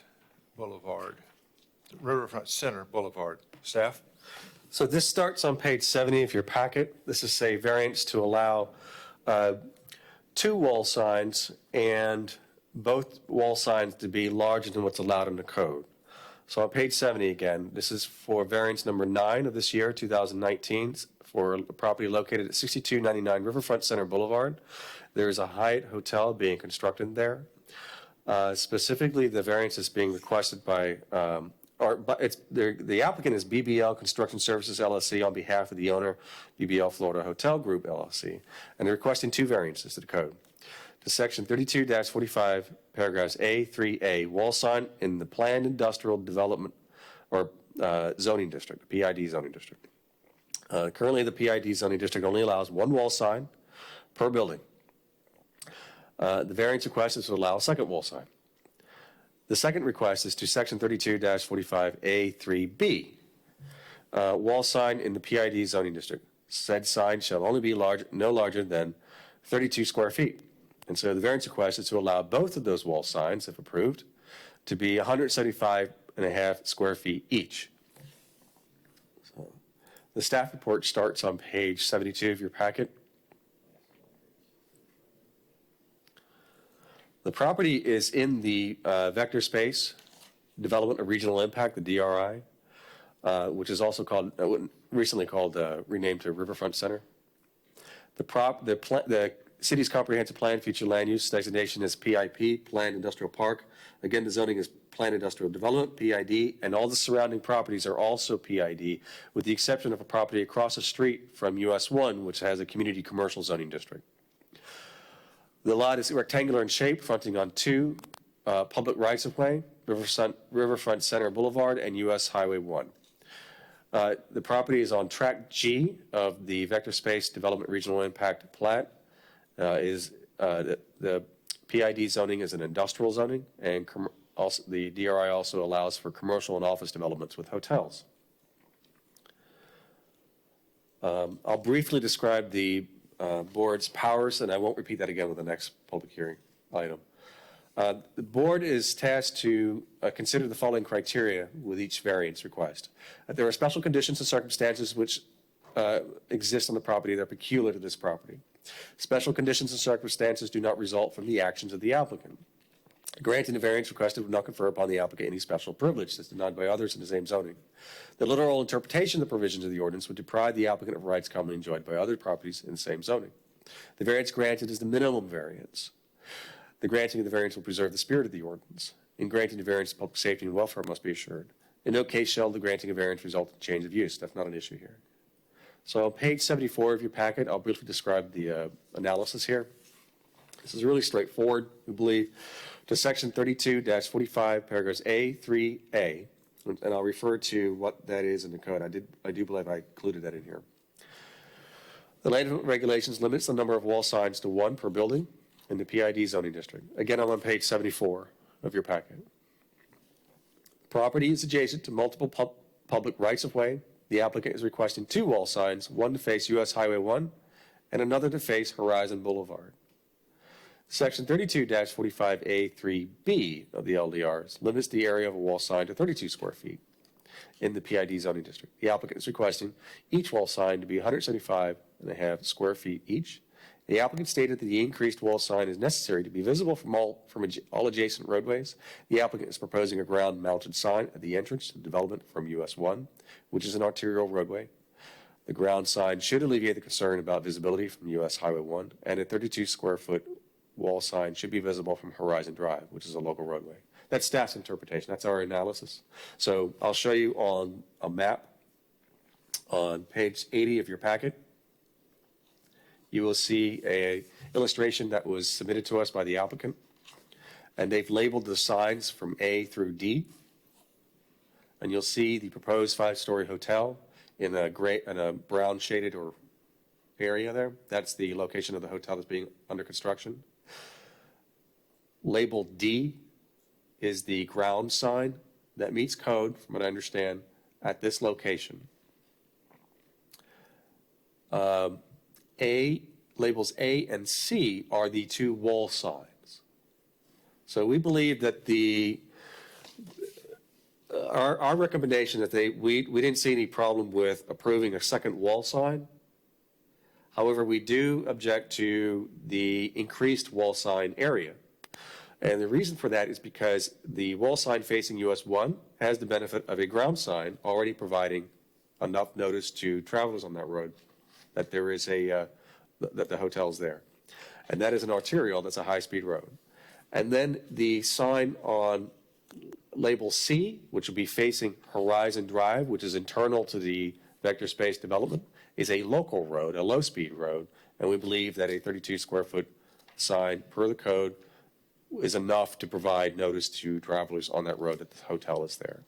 So again, we do not have an objection and recommend approval of the 2 wall signs.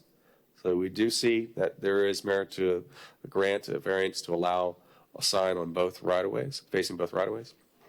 But we do not see that there is grounds to approve the bigger wall signs, as I've noted why. On page 81 of your packet, you'll see an illustration that was provided to us by the applicant. That shows the wall sign A facing US 1, I believe. Yes. That is the proposed 175.5 square foot sign. And then I'm going to jump to page 87. and you will see the size of the wall sign per code facing US 1. And hopefully you follow that. If you don't follow that, please tell me. The first page is page 81 of your packet. It's sign A, wall sign facing US 1, 175.5 square feet. The sign on page 87 of your packet is the same sign, but meeting city code, 32 square feet. So you see the difference in the size. And this is what the applicant is requesting. And then you can see the difference between pages 82 and 88, the opposite side of the building. The same thing. That's pages 82 and 88 are signs C facing Horizon Drive. Again, if I've lost you, please tell me. I want to make sure you can understand what was submitted here in the packet.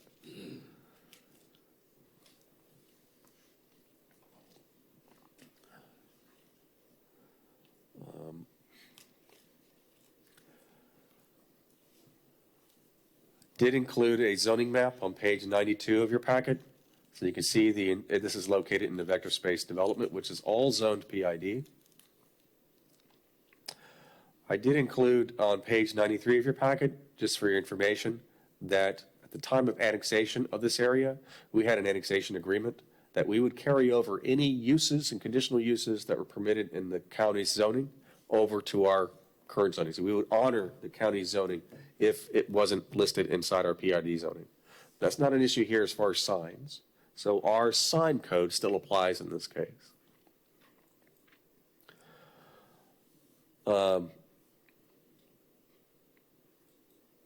Page 105 is that annexation ordinance, and you'll see on page 106, I highlighted that area of the code that talks about that, where it says, all permitted and conditional uses allowed in the Brevard County PIP ordinance as adopted will be similarly allowed in the city of Titusville. Again, however, our sign code still applies. I'm going to refer you back now, jump back to the staff report, to the last page, and just repeat our recommendations that staff recommends. That's on page 74 of your packet, at the bottom of the page.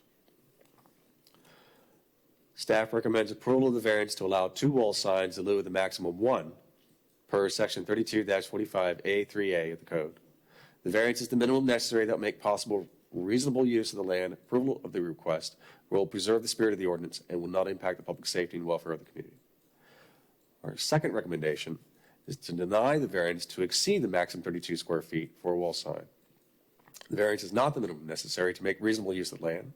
Granting a variance would confer upon the applicant a special privilege that is denied by the ordinance to others in the same zoning district. We could not find special conditions on the property that prevent the applicant from adhering to the code. And again, I'll just refer back to my analysis that they already have a ground sign along US 1, and the small sign meeting code facing Horizon Drive, we believe, is enough to provide notice to travelers on that road.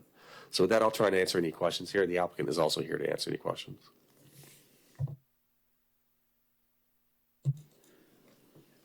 This is a part of the vector space, right? Correct. And vector space has some architectural reviews that they have a group that they actually review the architectural of any buildings or anything that goes within the vector space, right? They may have an architectural review board as part of their association and part of the declarations. Yeah, possibly. I'm not involved. I'm not aware of that, though. I wasn't a member, but I was a consultant with them. And one of the things, I'm not sure if there is anything that deals with signs. I haven't looked at that. And if they have some kind of a agreement with the city to like an agreement for vector space itself. Well, the city has an annexation agreement that was completed in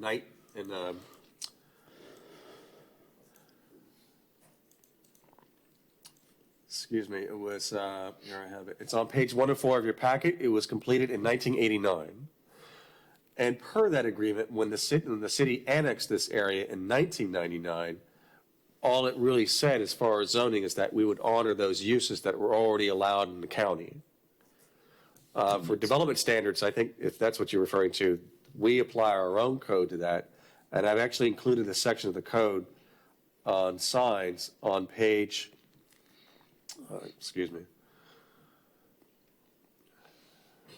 page 108 of your packet.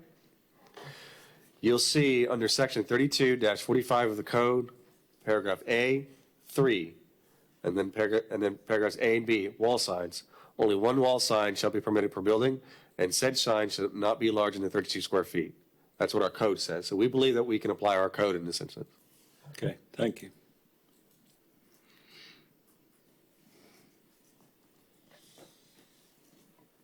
Are there any other questions of staff? Seeing none, we'll open up public hearing. Are there any cards, please? Yes, Todd Cazazzo? Carosa. Thank you, sir. If you would give your name and address for the record, please. Todd Carosa, 302 Washington Ave Extension, Albany, New York. Good evening. Thank you for having me. Just a couple of quick points I want to make.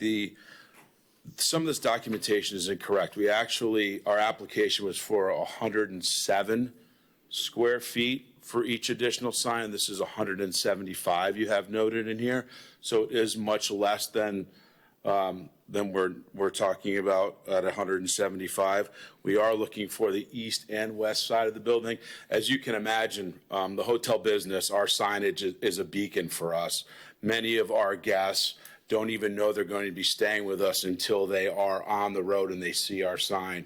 We can, on an average, have 10 to 15 guests per night that just come in off the highway because they see our signage and know we are there, and it's the last stop on their long trip. So it's very important for us to have signage on both sides of our building. Understanding that the larger the signage is, it gives us a better opportunity on 405 and on Route 1. When we made the investment in this hotel, we're certainly very excited to be here, and we still are. We're looking forward to opening in March, and we think it's going to be a great addition to the community. The Kennedy Space Center, what we're referring to as the vector side or the east side of the building, although that signage is potentially smaller as is being suggested at 32 feet, we really feel like a lot of the traffic is going to be coming that way. And we need that large signage to be able to draw them into our hotel in the evening, but more important during the day when we don't have it lit up. At 32 square feet, we just don't feel like it's going to be large enough to really be that beacon that we need to drive our guests in.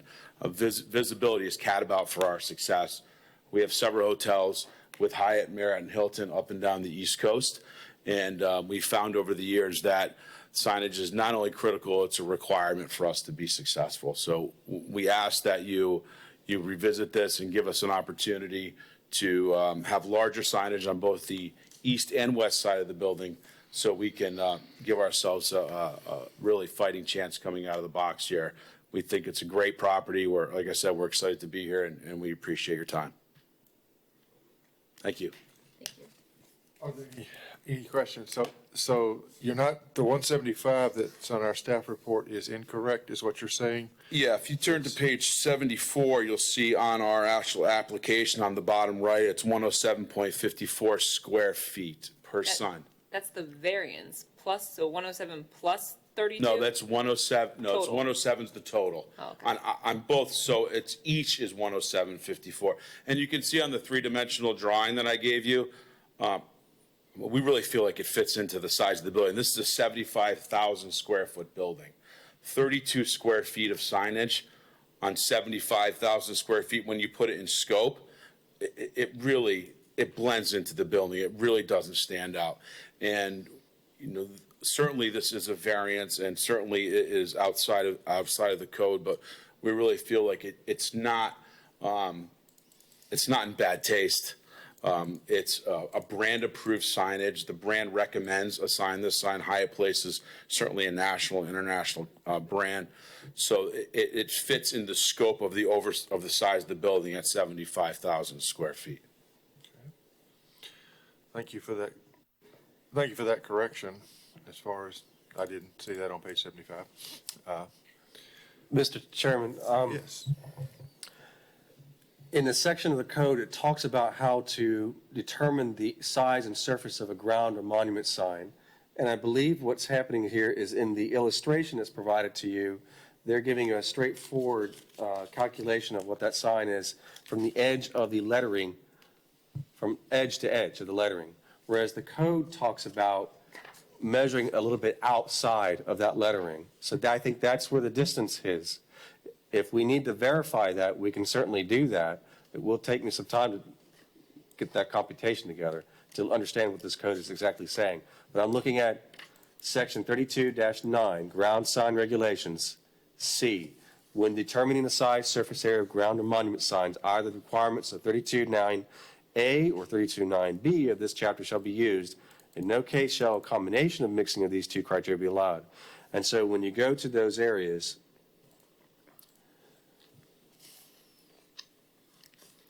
surface area, the total aggregate area of all ground and monument signs, including directory of occupant signs for development, shall not exceed 32 square feet per first acre or fraction thereof. Sites exceeding 1 acre shall, and so then it goes into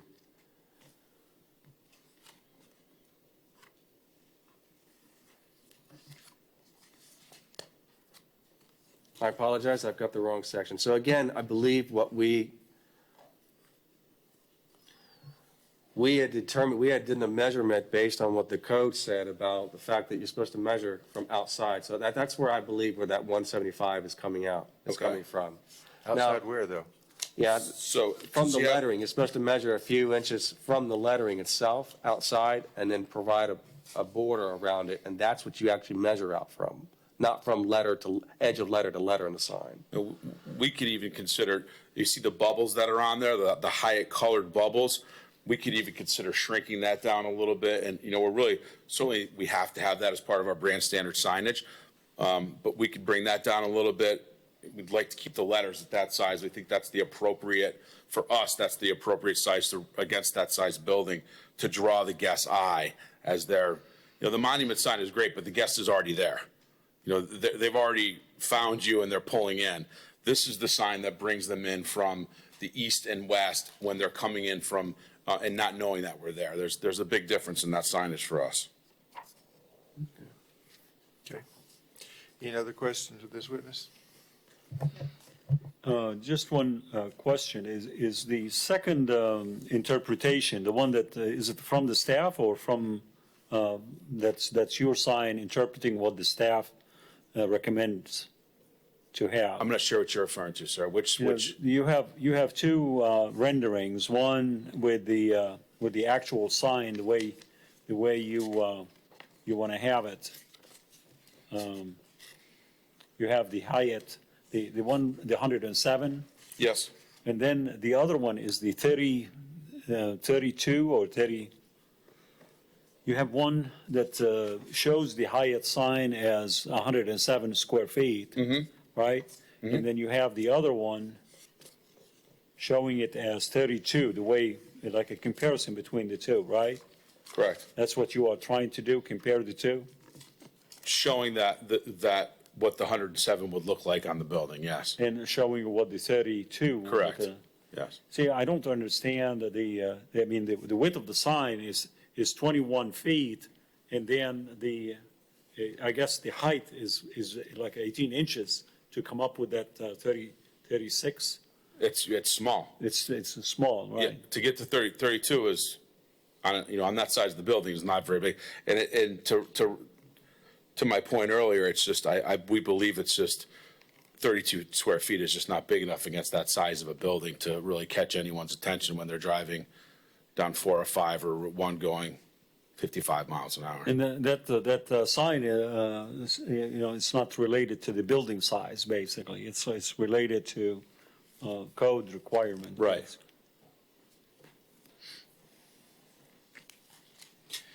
Any other questions of the witness? Yeah. Thank you very much, sir. Thank you all very much. We appreciate it. Thank you. Are there any other cards? No, sir. All right. Seeing none, we'll bring it back to the commission for discussion or A motion.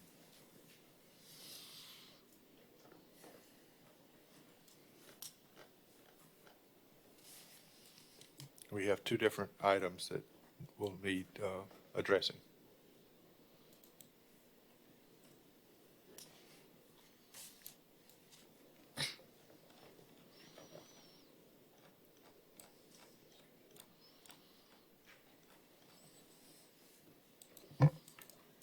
All right, I'll make a motion to approve variance 9-2019, section 32-45, subsection A, subsection 3, subsection A, to allow 2 wall signs in lieu of the 1 wall sign. We have a motion. Do we have a second? Second. We have a motion and a second. Is there any further discussion? Seeing none, may I have roll call, please? Member Johnson? Yes. Member Smith Rodriguez? Yes. Alternate Member Kilpatrick? Yes. Chairman Taylor? Yes. Vice Chairman Shihayed? Yes.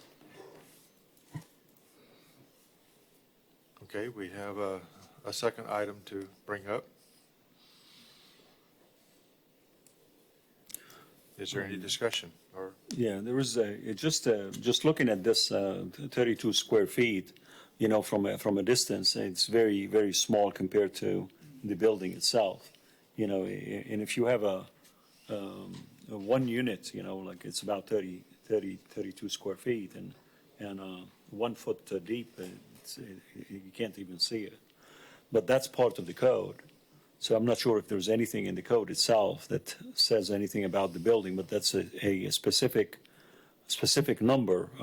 Staff, is that the specific number, right? That the building sign cannot be more than 32 square feet. You're saying regardless of the size of the building? Yeah, the size. That's what the code says, yes. Okay. Then I have a problem with the code, because I agree that at 55 miles an hour, you're not going to see that size sign, even if you're going straight at it. So I would personally be in favor of approving this particular one for this bigger sign for this size building. I mean, if it was a little small, something on the side of the road up close, a little fast food restaurant or a little bank or something, I could see that, but the size of this, and I have personally just driven by it. I know it's sitting way back off the road. It's not. Yeah, I would agree with that. One thing that is a little bit puzzling about this is, I mean, some businesses have significantly long names. And if it was also expected by code to put Howard Johnson's Motor Lodge in a 32 square foot sign, that seems unrealistic. So just as a side note, maybe someone ought to revisit the, or fine tune that code a little bit. I think there are several things to be fine-tuned over the years. All right. So, any other discussion or a motion? If you are inclined to grant the variance for this particular property based on the square footage of the existing property, I would suggest that you include that this variance is tied to the new hotel construction that is estimated to be approximately 72,000 square feet. Okay. It's a good idea, yeah.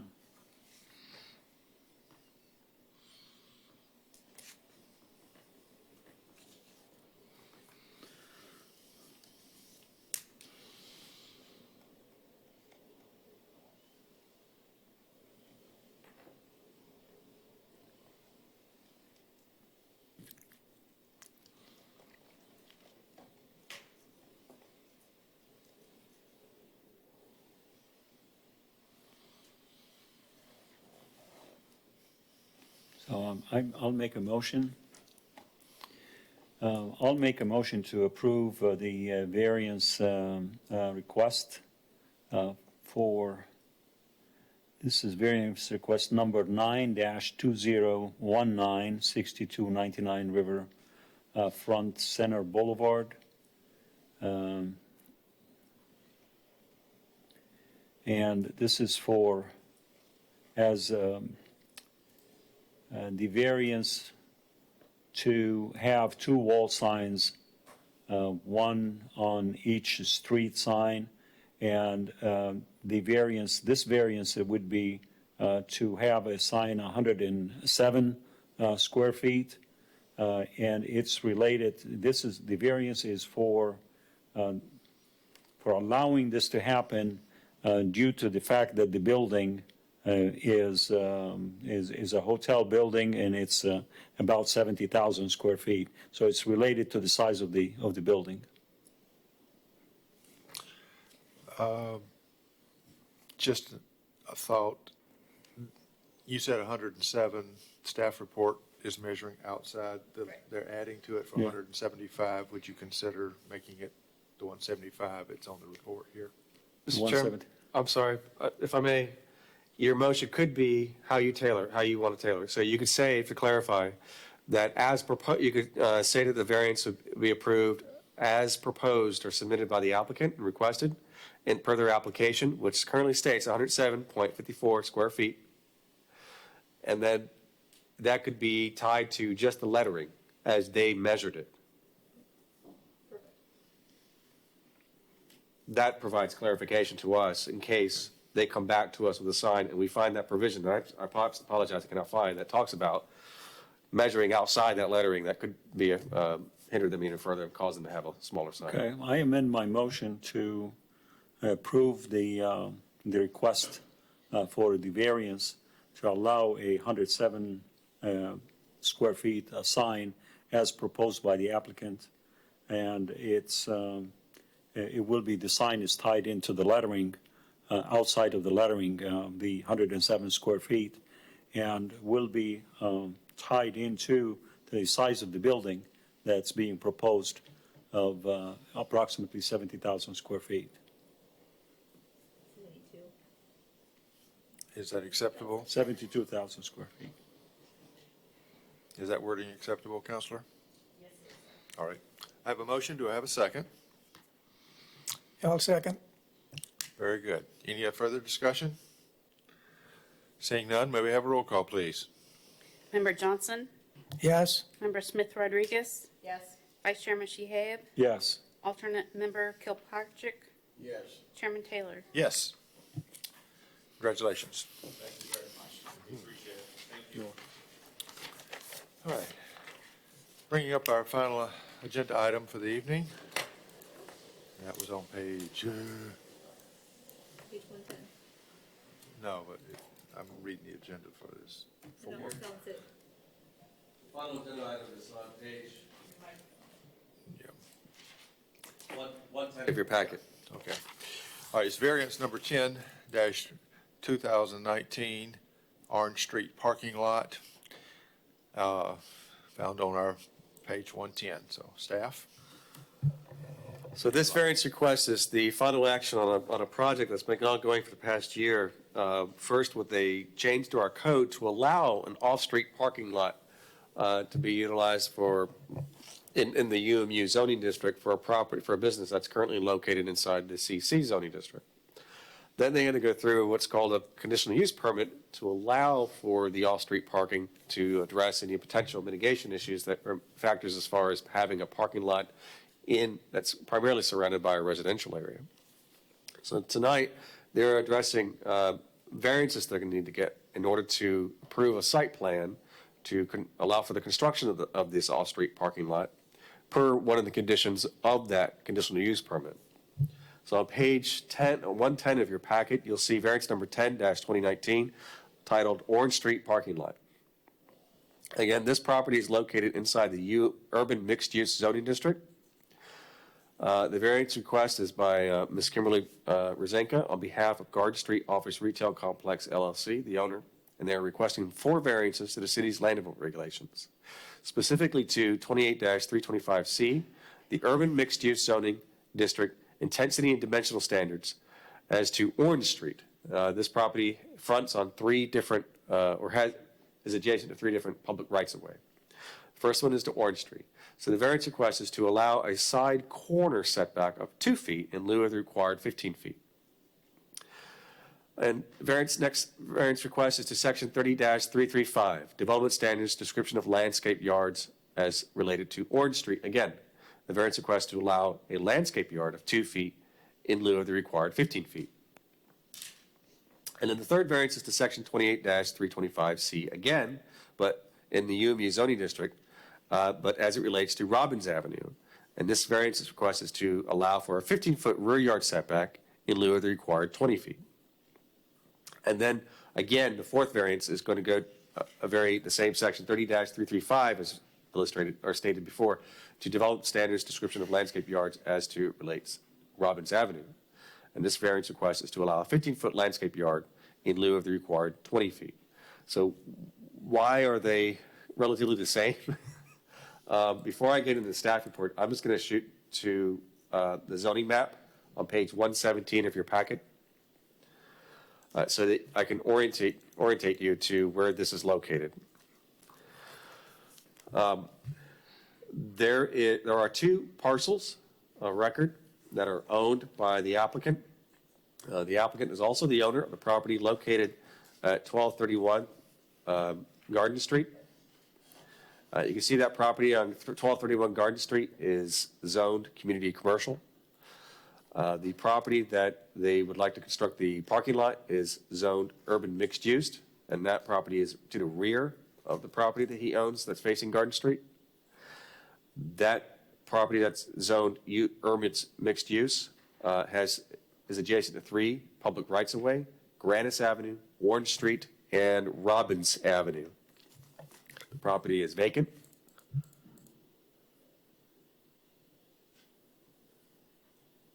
I'm going to refer you, I apologize for jumping around, but I really want to help. This helps let's give you some background as far as when I get into the staff report. On page 134 of your packet, I inserted a section of the code related to the urban mixed use zoning development standards. That's section 28-325 of the code. And so when you go through that page, you'll see the zoning standards, development standards for that zoning district.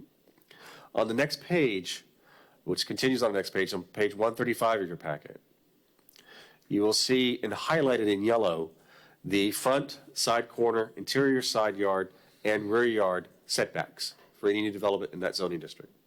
And the front is 5 feet, side corner is 15 feet, interior side yard is 5 feet, and rear yard is 20 feet. And that means those are the setbacks from the property lines for any new development, including parking lots. What you see there in the notation, though, the notation number 1 next to those standards, it refers you down to a note at the bottom of that page on page 135 of your packet. And you'll see, I'll read here, where the required building setbacks established in this section are less than that required by Chapter 30, which is the landscape code. The required landscape yard may be reduced to be consistent with the building setback regulations in this section.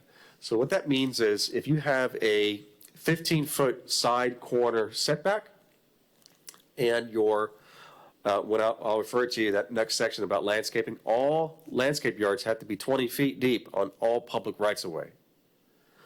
Well, this section of the code in the UMU zoning district is saying, well, that landscape yard can be reduced to be the same width as the setbacks within that zoning district.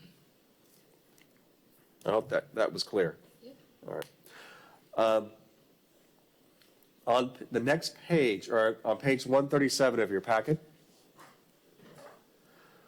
section 30-332 of the code, this table here tells us which type buffer is required adjacent to different types of uses, including what type buffer is required adjacent to a public right-of-way. All developments have to have a type B buffer along a public right-of-way. I've highlighted that there in yellow. Well, this table then refers us to another section of the code, which is on the next page, 138 of your packet. A type B buffer is 20 feet deep. So again, we can apply the 20-foot deep landscape buffer along all the public rights-of-way on this parking lot that's going to be proposed here, but it can be reduced down to be the same width as the setbacks within that zoning district because of that code section I just read to you on the previous page there. So that's why on the variance requests, you will see repeating variance requests for the same distance requirement. I'm going to refer you back to page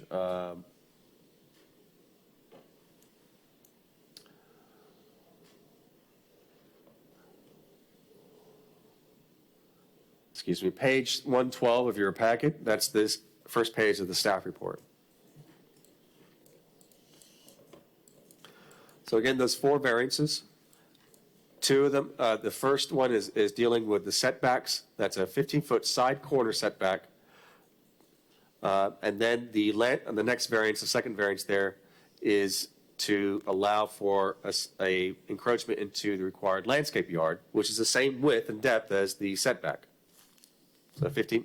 So now you'll see the parking lot, if it's approved tonight, along Orange Street to be 2 feet away from the property line, as opposed to 15 feet. The third and fourth variants are addressing the rear yard setback and rear landscape yard requirement along Robbins Avenue. So if this is approved, then you'll see, instead of a 20-foot setback and landscape yard, you'll see it be approved for 15 feet. So now I'm going to refer you to an illustration. Page 123 of your packet. The applicant was good enough to provide this illustration to us. It shows the proposed layout of the parking lot, and you can see how it will be laid out in relation to the 3 rights-of-way: Grannis Avenue, Orange Street, and Robbins Avenue. Again, this is page 123 of your packet. So you'll see the new setbacks. The variance requests are related to the setbacks and landscape yards adjacent to Orange Street and Robbins Avenue. We believe they meet the code requirements for landscape yards and setbacks to Grannis Avenue and to the adjacent residential properties. But to Orange Street and Robbins Avenue, they'll need to get variances. So we are proposing along Orange Street, since now the landscape yard and setback will now be reduced, if it's approved, to 2 feet, that there will be a condition there to allow for planting of shrubs or hedges there to be 3 feet up, 3 feet tall, hopefully, to help screen the parking lot along there. And the reason why we're suggesting that is that if you reduce the landscape yard to that narrow strip, there's no way they can meet the other code requirements as far as putting in trees. Along Robbins Avenue, reducing that landscape width and setback from 20 feet to 15 feet, we did not see an issue there. They could certainly meet the code requirements as far as landscaping, as far as trees in that area there. So with that, I'm going to bring you back to the staff report, starting on page 112.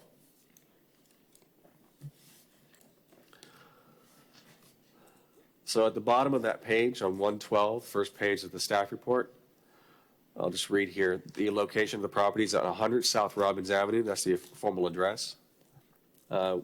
The survey or legal description of the property is attached to a survey, which is part of your packet here.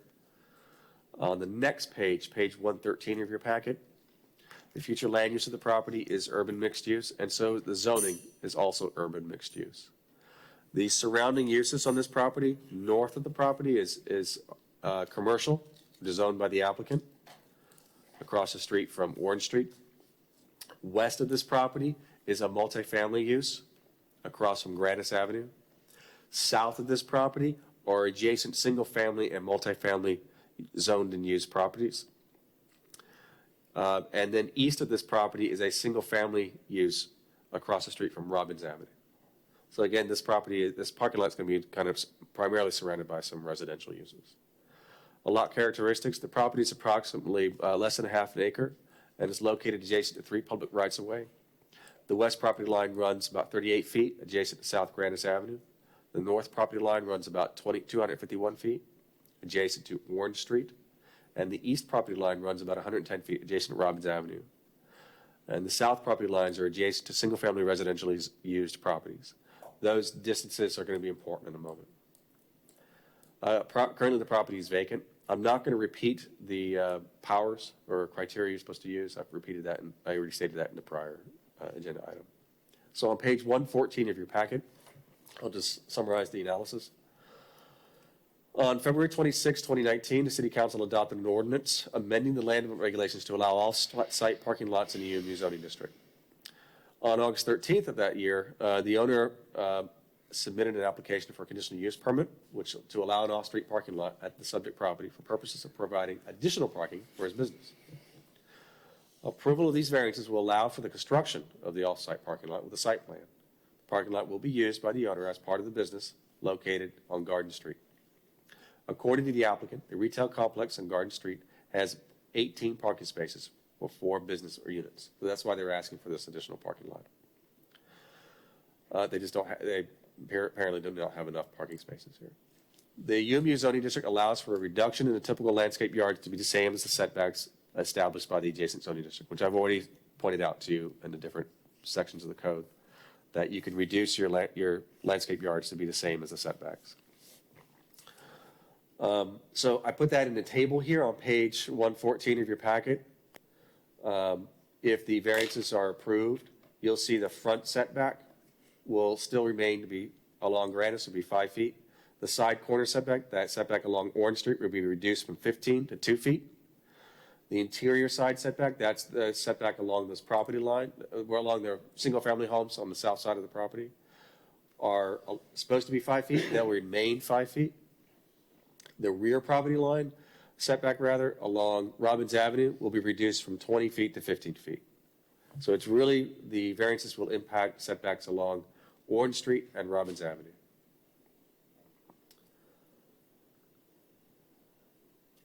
So I'm on page 115 of your packet. I'm going to read the second paragraph there. The shape of the property and the setback and landscape yard constraints limit the layout of the parking lot. The applicant is proposing a one-way driveway ingress from South Grandis Avenue and egress to Robbins Avenue. So it'll be a one-way road or driveway through the parking lot. The width of the property frontage on South Grandis Avenue prevents the applicant from meeting the 15-foot side corner setback and landscape yard requirements adjacent to Orange Street, which is why they're asking for that setback now to be reduced to 2 feet. Section 30-339A of the code describes a screen as a visual barrier designed to separate differing land use intensities and to remove service bays, outdoor storage, and handling areas and trash receptacles from public view. As the uses to the south and east are residential uses, a condition was approved with the original conditional use permit for a 6-foot-high wall or fence to be constructed along the interior side property boundaries to buffer the neighboring residential uses from this proposed commercial use. That's not being addressed through this variance, but I just wanted you to know that there was already a condition for the conditional use permit that on the south side of this property, there will be a 6-foot-high wall or some kind of visual barrier there. The variance request related to Orange Street. The intent of the landscape yards is to buffer this parking lot from the public rights-of-way. This property is surrounded on 3 sides by local roads. The north side of Orange Street is the loading dock and rear doors to the applicant's Garden Street commercial building. The applicant cannot meet the tree planting requirements in a 2-foot wide landscape yard.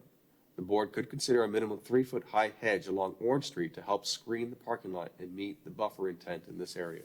That's our condition. That's included as a condition of our approval. The variance is related to Robbins Avenue. There are single-family homes on the east side of Robbins Avenue. It appears that the applicant can meet the buffer intent in this area. Required trees and landscaping can be planted in the remaining 15-foot landscape yard on Robbins Avenue.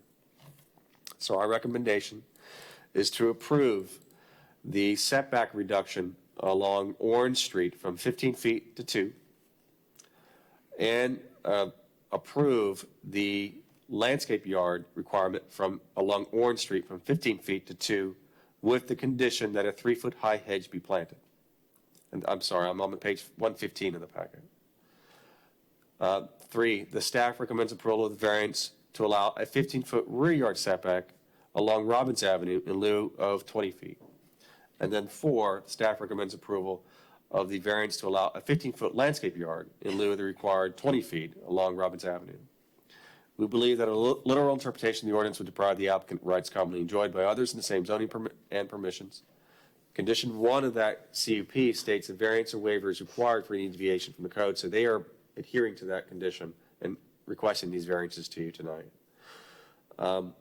We don't believe that this off-street parking lot can be designed without variances to the code.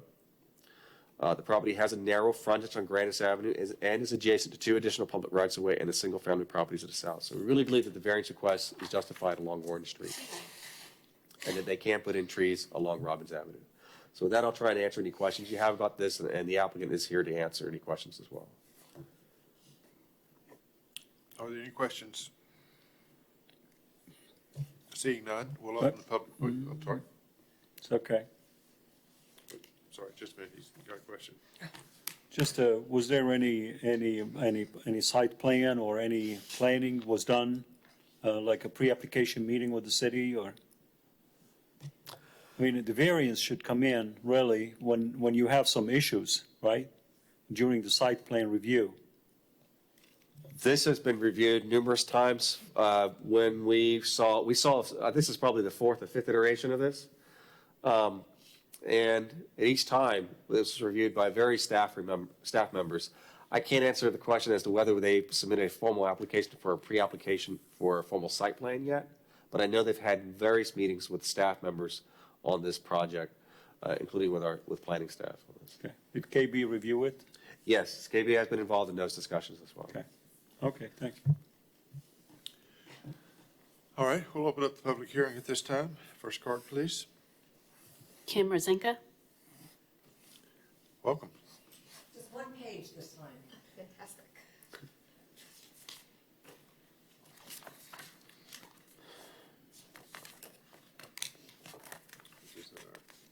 Stuck.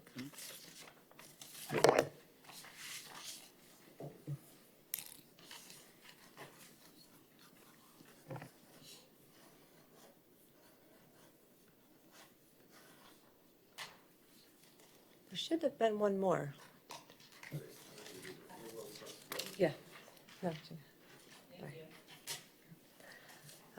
Good evening, Chairman, members of the Board of Adjustment and Appeals. My name is Kim Rosenka. I'm with the law firm of Cantwell and Goldman, PA, in Cocoa. I am on behalf of Garden Street Office Retail Complex, LLC, for these variances for the off-street parking lot we call the Orange Street parking lot. If you look at your aerial, and Mr. Parrish has done a great job. I'm just going to repeat a few things. I don't have a very long presentation. If you look at the aerial, you'll remember last month I was here for the variance to the building to the north, to the actual retail complex. And you'll remember that retail complex, it has over 10,000 square feet. I think it's over 18,000 square feet, only has 18 parking spaces. When my client bought this, these 2 properties came together. They were purchased together. So he didn't create this lot. It's actually 2 parcels. And they went to the city thinking this would be easy, an off-street parking lot. Not so much. What code didn't allow it. And the variances are necessary to make this work. If you look at what I'm calling the flag stem, that comes from Grandis and goes to the east. That is only 38 feet wide there where they're intended to come in. And so if you subtract the 15-foot variance from Orange Street and the 5-foot from the interior setback, you've only got 18 feet of usable space. So this is an unusual shaped lot. It's also an unusual use because this wasn't allowed in urban mixed use until about 6 months ago. I think it was February it was adopted. So this is intended to benefit the property to the north, and we have gone through the conditional use process. The property is small. It's only 0.44 acres. It is an odd shape and size, not created by the applicant.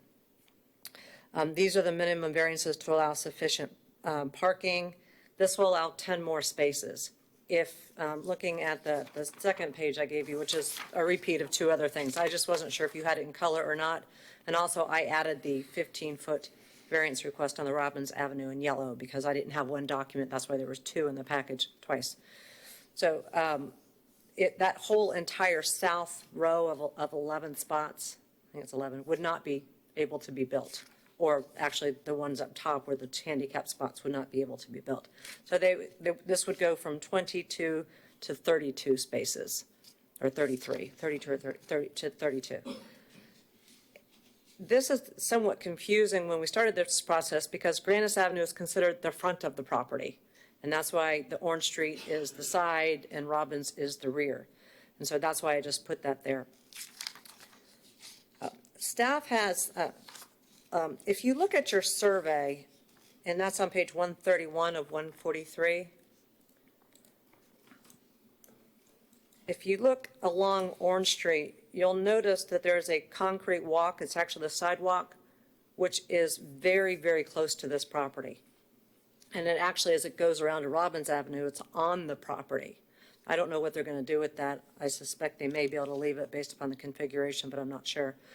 So, and I only point that out to you because there is an existing sidewalk there. And planting that hedge, although my client has no problem with planting the hedge, would ask for flexibility that planting a hedge or maybe a fence. And I just realized that when I was looking at the survey. So he doesn't have a problem with the hedge if it'll fit. There's just not an awful lot of room there. And so that is the only thing. If you're going to condition this with a hedge, which he has no objection to, we'd ask that it be a hedge or a fence as permitted by code. And with that, if there's any questions, we did the diagram. We think it's pretty self-explanatory. Mr. Pear spent a lot of time going over it. With that, I would ask that you grant the 4 variants as requested. How about that, staff? What about that sidewalk? Do you consider that? The setbacks are supposed to be measured from the property line. So if it looks like there might be a little bit of a gap between property line and the sidewalk, setback would be measured from that property line back. So there might be some room for a hedge. If there is not, you could have a condition in there to have maybe an alternative, maybe a low fence that could have vines grown on it, at least provide some kind of screening along there. That's low screening along a parking lot. A lot of commercial parking lots, you'll typically see a hedge in front of it to at least provide some screening for the fronts of those vehicles along a corridor. And that's pretty much what we're getting at, because there's no other way. They can't meet any of the landscape requirements in that narrow of a landscape strip per our code. So that's, if you could say, a hedge, a fence, or as approved by staff, something that allows us some flexibility just once they actually get the site plan done, the formal site plan and engineering. That sounds good.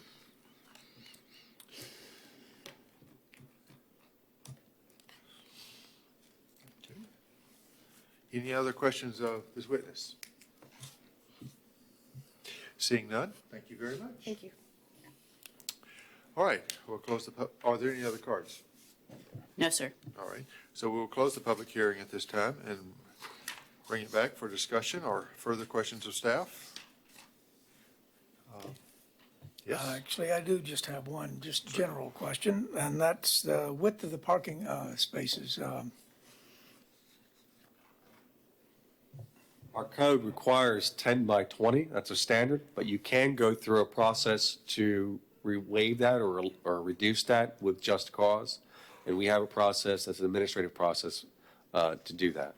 So we do have some flexibility as far as parking stall size requirements. They got to be reasonable. I mean, if it's all going to be compact spaces, they're probably not going to work for a parking lot. Yeah. Probably not for their needs either, so. Okay, thanks. Any other further questions? All right. I personally think it's a good use of the property especially after last month's hearing where there was no parking. Yeah, there was think no it's a big parking last reuse. week, yeah. Any other comments? And just, if we bring it back, just a thought, if, have you thought allowing them to access the property from the street? Access the parking spaces from the street instead? We typically try to discourage that on any streets, mainly. I mean, if it's going to be, because that would just create a conflict. There's also a loading facility behind there along Orange Street in the rear of the commercial building. Isn't that their building there? And That's their building, yes, but ownerships can change. And so the property owner, there's nothing holding the property owner from holding this property and continuing it as part of his business. He could sell this property and it could be used by someone else for their parking lot. The conditional use right now is really, it's approved for the use of the property on the north side, but let's say for some reason they come back and they want to amend that, or there's something else changing, so you can still have this parking lot there. We believe that backing out onto local streets is not a good idea. so coming in with this after the approval of last approval for the building across the street, they should have been connected together. That's what you're saying? How do you mean? Because this is a parking lot that is going to be used by that building, right? But it is governed by the conditional use permit. I'll have to look at that conditional use permit if it actually specifically says that it's supposed to be only for that particular property owner. But essentially, right now, as far as I understand, it is an off-street parking lot for use for commercial uses along there with certain conditions. Okay. Okay, no more questions, thank you. Anyone else have a question or comment? All right, do we have a motion for 1, 2, 3, 4? I'll make a motion to approve variance 10-2019 to section 28-325 subsection C to allow a side corner setback of 2 feet in lieu of the required 15 feet on Orange Street. We have a motion, do we have a second? I'll second that. Is there any further discussion? Seeing none, may we have roll call, please?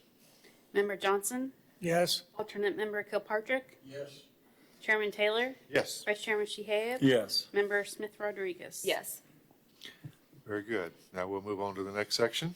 I'll make a motion to approve variance 10-2019 to section 30-335 to allow a landscape yard of 2 feet in lieu of the required 15 feet adjacent to Orange Street on the condition that there be a either 3-foot high hedge if it fits, or in the alternative, some sort of low fencing that would allow for landscaping on it as approved by staff.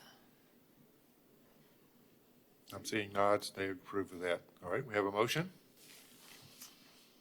Have a second? I'll second. Have a motion and a second. Is there further discussion?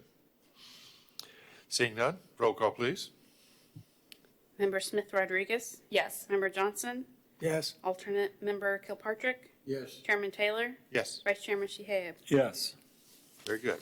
Moving to item number 3, please. I'll make a motion to approve variance 10-2019 to section 28-325 subsection C to allow 15-foot rear yard setback in lieu of the required 20-foot setback on Robbins Avenue.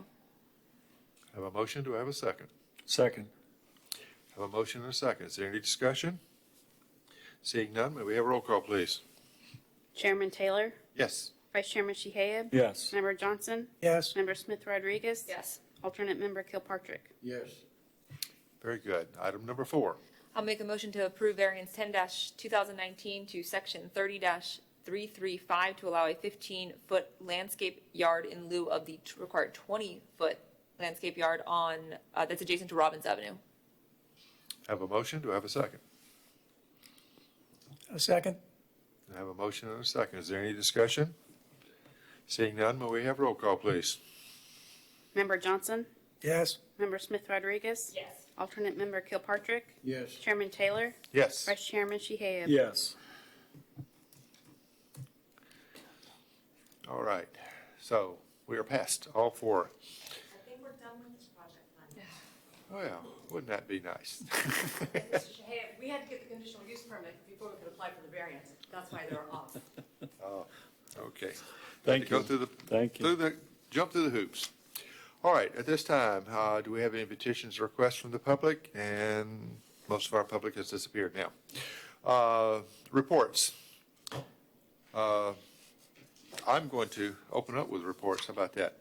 Today, for those that weren't there, you missed a great meeting this morning put on by the American Planning Association, the Florida chapter of Atlantic Coast. Full wording here. We had 2 great speakers, Tim Hernandez and Laura Cantwell. And what Tim spoke about was some things we were discussing tonight. How code is very restrictive. And one of the words he used, do not use, what was that? He called it a dirty word. Don't use- Exactions? Huh? Was it exactions? No, not exactions. It was units per acre. What was density? Don't use density as a dirty word. His recommendations, of course, and he showed us examples in South Florida where they were making the density higher in order to get more people in downtown areas. And some other things that I think we were discussed tonight would come into play during his discussion. And Laura's speech was from the AARP organization that talked about making communities friendly for us that are AARP members. Some exceptions apply. So it was very good. Now, they are providing this information from the slideshows to everyone that participated.